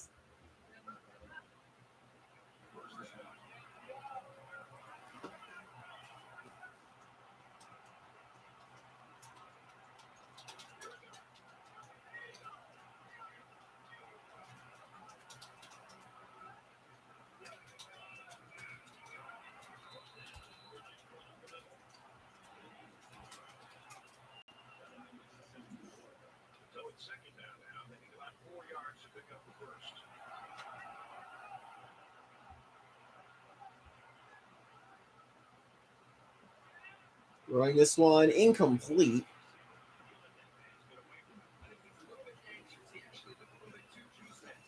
3rd and 4. Bryant, another injury. Chris Bryant will be out another 2 quarters. Throwing this one up and incomplete. Mark Buchanan. And that will be a stop, and they're going to try a field goal. We saw one from 50. This is from 56. It'll be the longest field goal we've seen all year, and he gets it.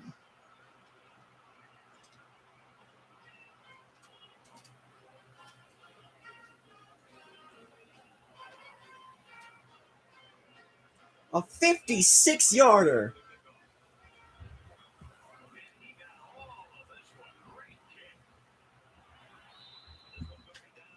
The previous record was 55 by UAB's kicker. By a yard, Oregon takes the new record.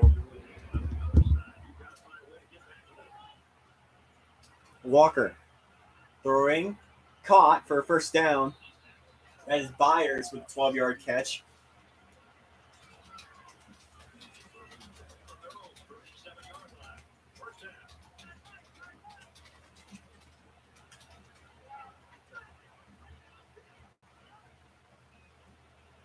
And time for Walker throwing to the sideline, incomplete. Caught it, but he didn't get it inbounds.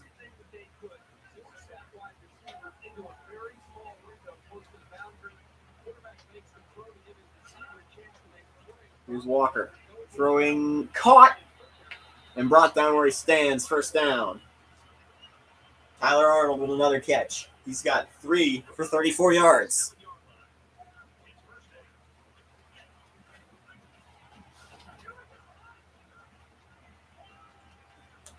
Throw. Timeout Stanford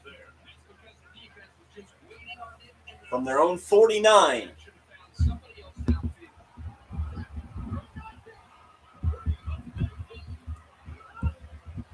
Walker looking for a man. He'll throw short. Knocked out of bounds is Bill Mullins after a 4-yard catch, his first of the day. It'll be 3rd and 5. Into Oregon territory now. They're at the Oregon 47. Pump fake. He'll heave this one over the middle. Caught. Big hit. He gets right back up. Byers once again with a big reception. 1:01 on the clock in the half. Trying to draw it within 3. Throwing this one up there to the end zone. Oh, but he stepped out of bounds.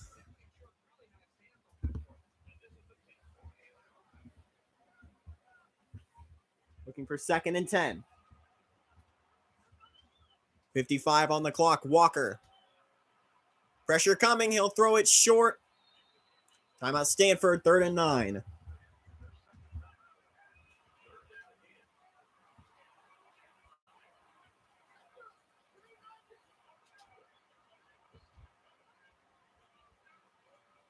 Once again, Walker throwing this one out of bounds. And they'll probably send on the field goal unit to bring it within 7. They will. 45 seconds on the clock. And it's good. It'll be now a 7-point game, 17-10, Oregon on top.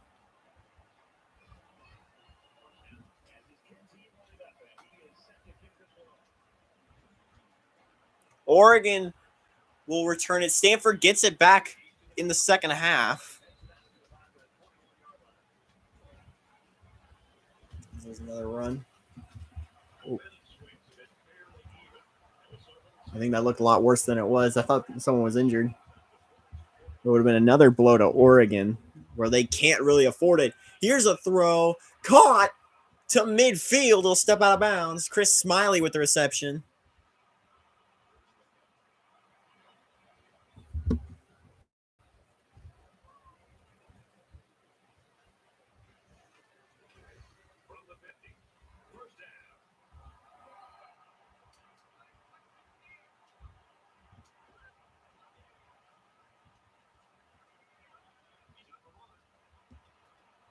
Handoff or a keeper rather will get about 8 yards. 28 seconds to go.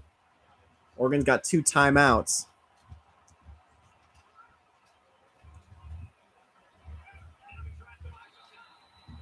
Nothing to get there. 3rd and 2.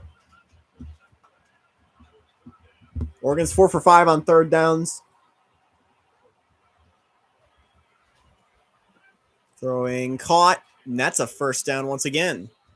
Taking to the 30. 19 seconds to go in the half.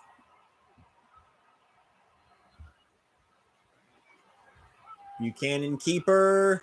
He's got a 1st down again. To the 14. They'll roll at the 15. 13 seconds to go. Clock will tick. Feeding this one to the end zone. Wide open touchdown. Frank Montgomery.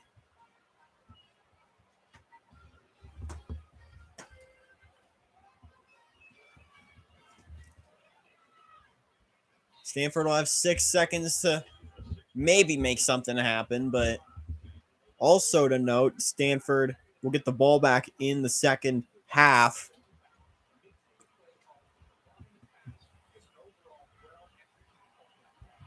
Taken from their own end zone. Brought down with 2 seconds is Kenny Tyson.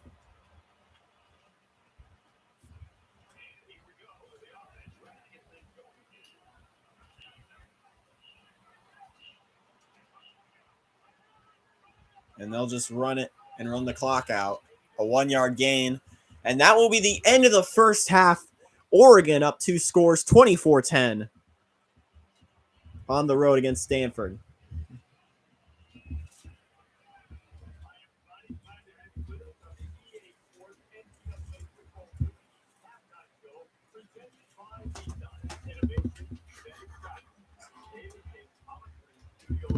Hang on, I gotta adjust the mic.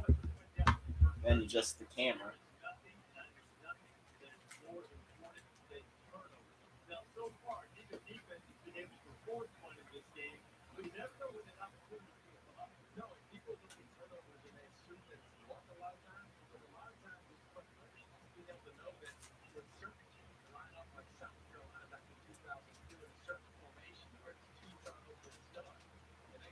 receivers to my side, and I know it's a roll-out pass. At the defensive end, I widen my stance a little bit, get from you, hit the quarterback as he was throwing. Next thing you know, the ref signals and hands up in the air, he gets 6 points.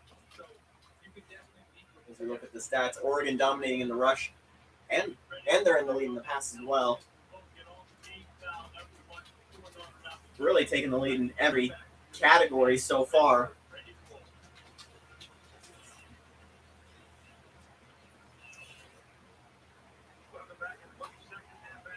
As we're back again, Stanford will take it to try and get within a score.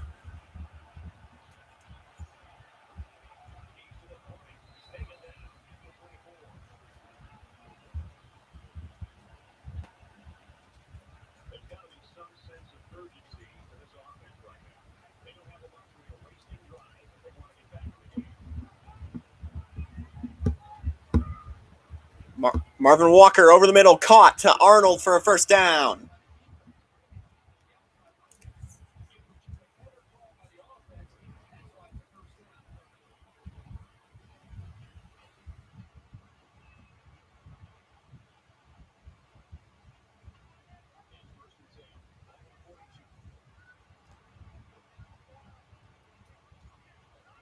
First and 10, handoff to Roosevelt McKenzie. 6-yard gain.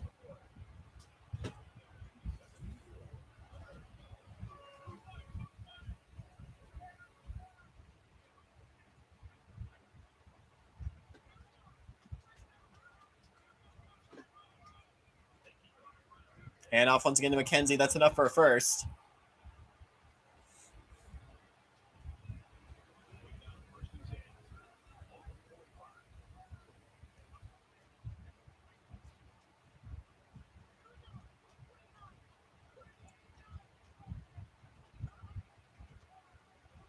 Handoff once again to McKenzie. That'll get 7.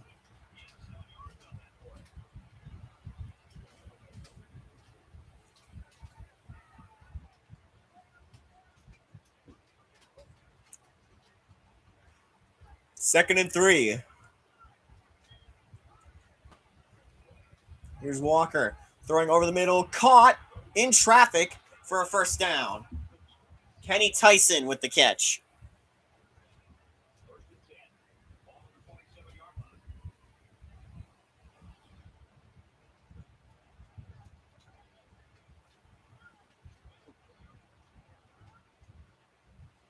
Walker throwing, caught inside the 5 to Bill Mullins.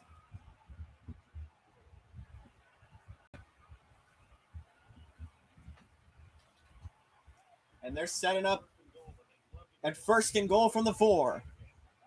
4:20 to go in the third.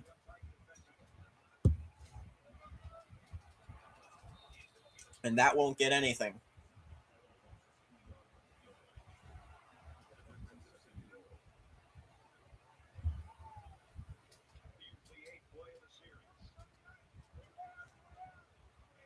Second and goal. 4:04 to go in the third. Handoff stuffed.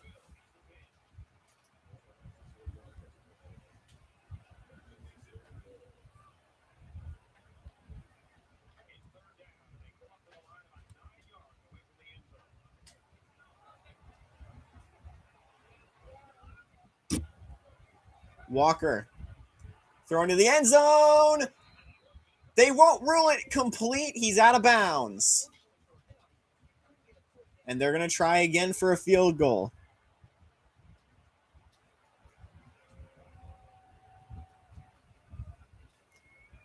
Kicks away and good. It'll now be 24-13.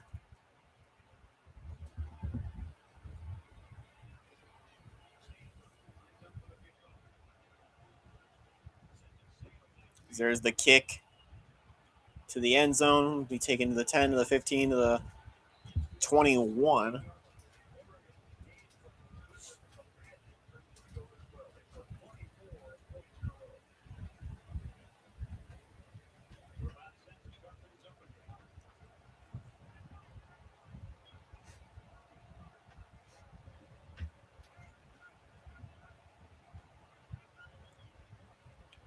Option play. I don't know why the buttons are up now.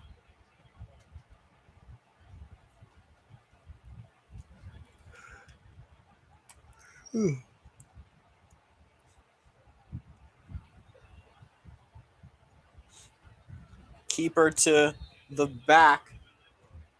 Noel's back in the game once again.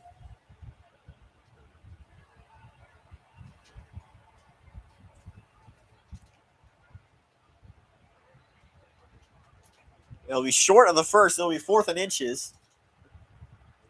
And they'll punt it.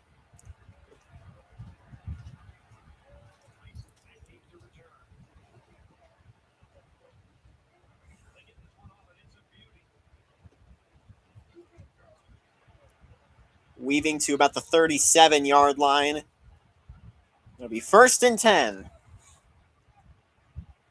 got to be some sense of urgency to this offense right now. They don't have a luxury of wasting drives. They want to get back in the game. Hand out to McKenzie. He's got room to run to the 44.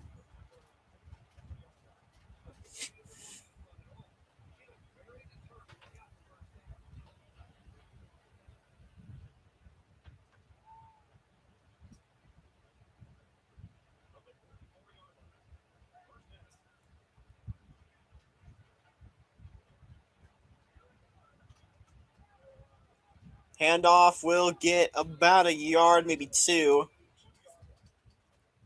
Not much going for the running game.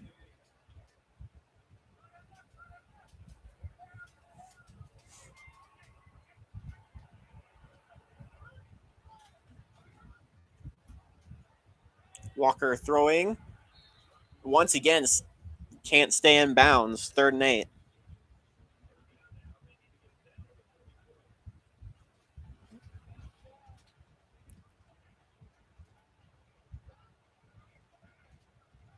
Walker stepping back. Why are you going for a screen on 3rd and 8?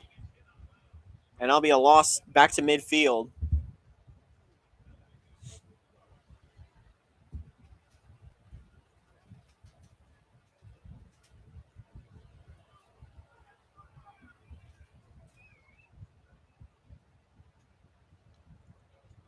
And they're going to punt it from about the 47.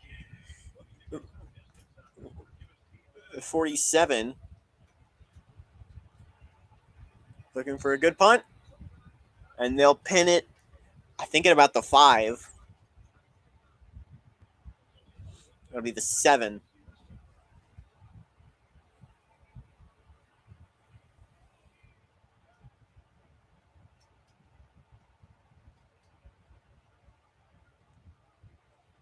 Hand off to Noel, and there's an easy 1st down.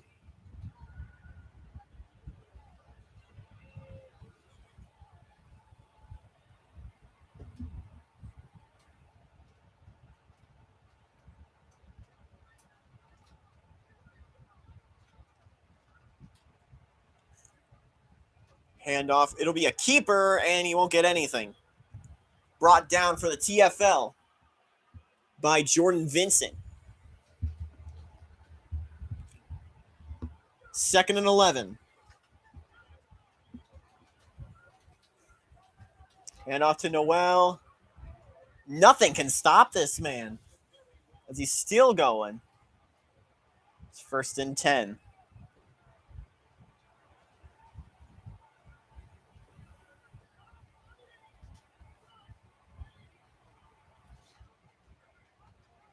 Handoff. Stuffed. There's the stop.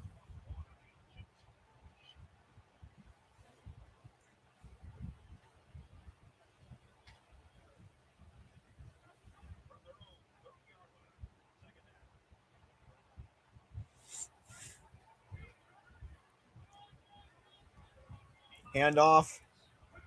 Stuffed. 3rd and 1. There's new back in. I'm wondering if Noel got injured again.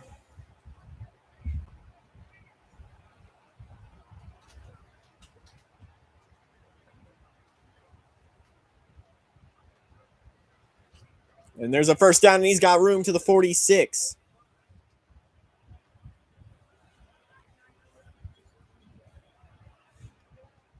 The 45, 18 seconds to go in the third.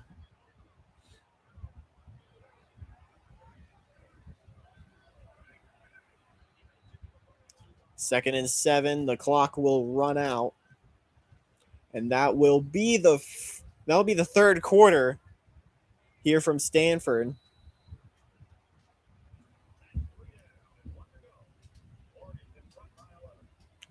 An 11-point lead for the Ducks.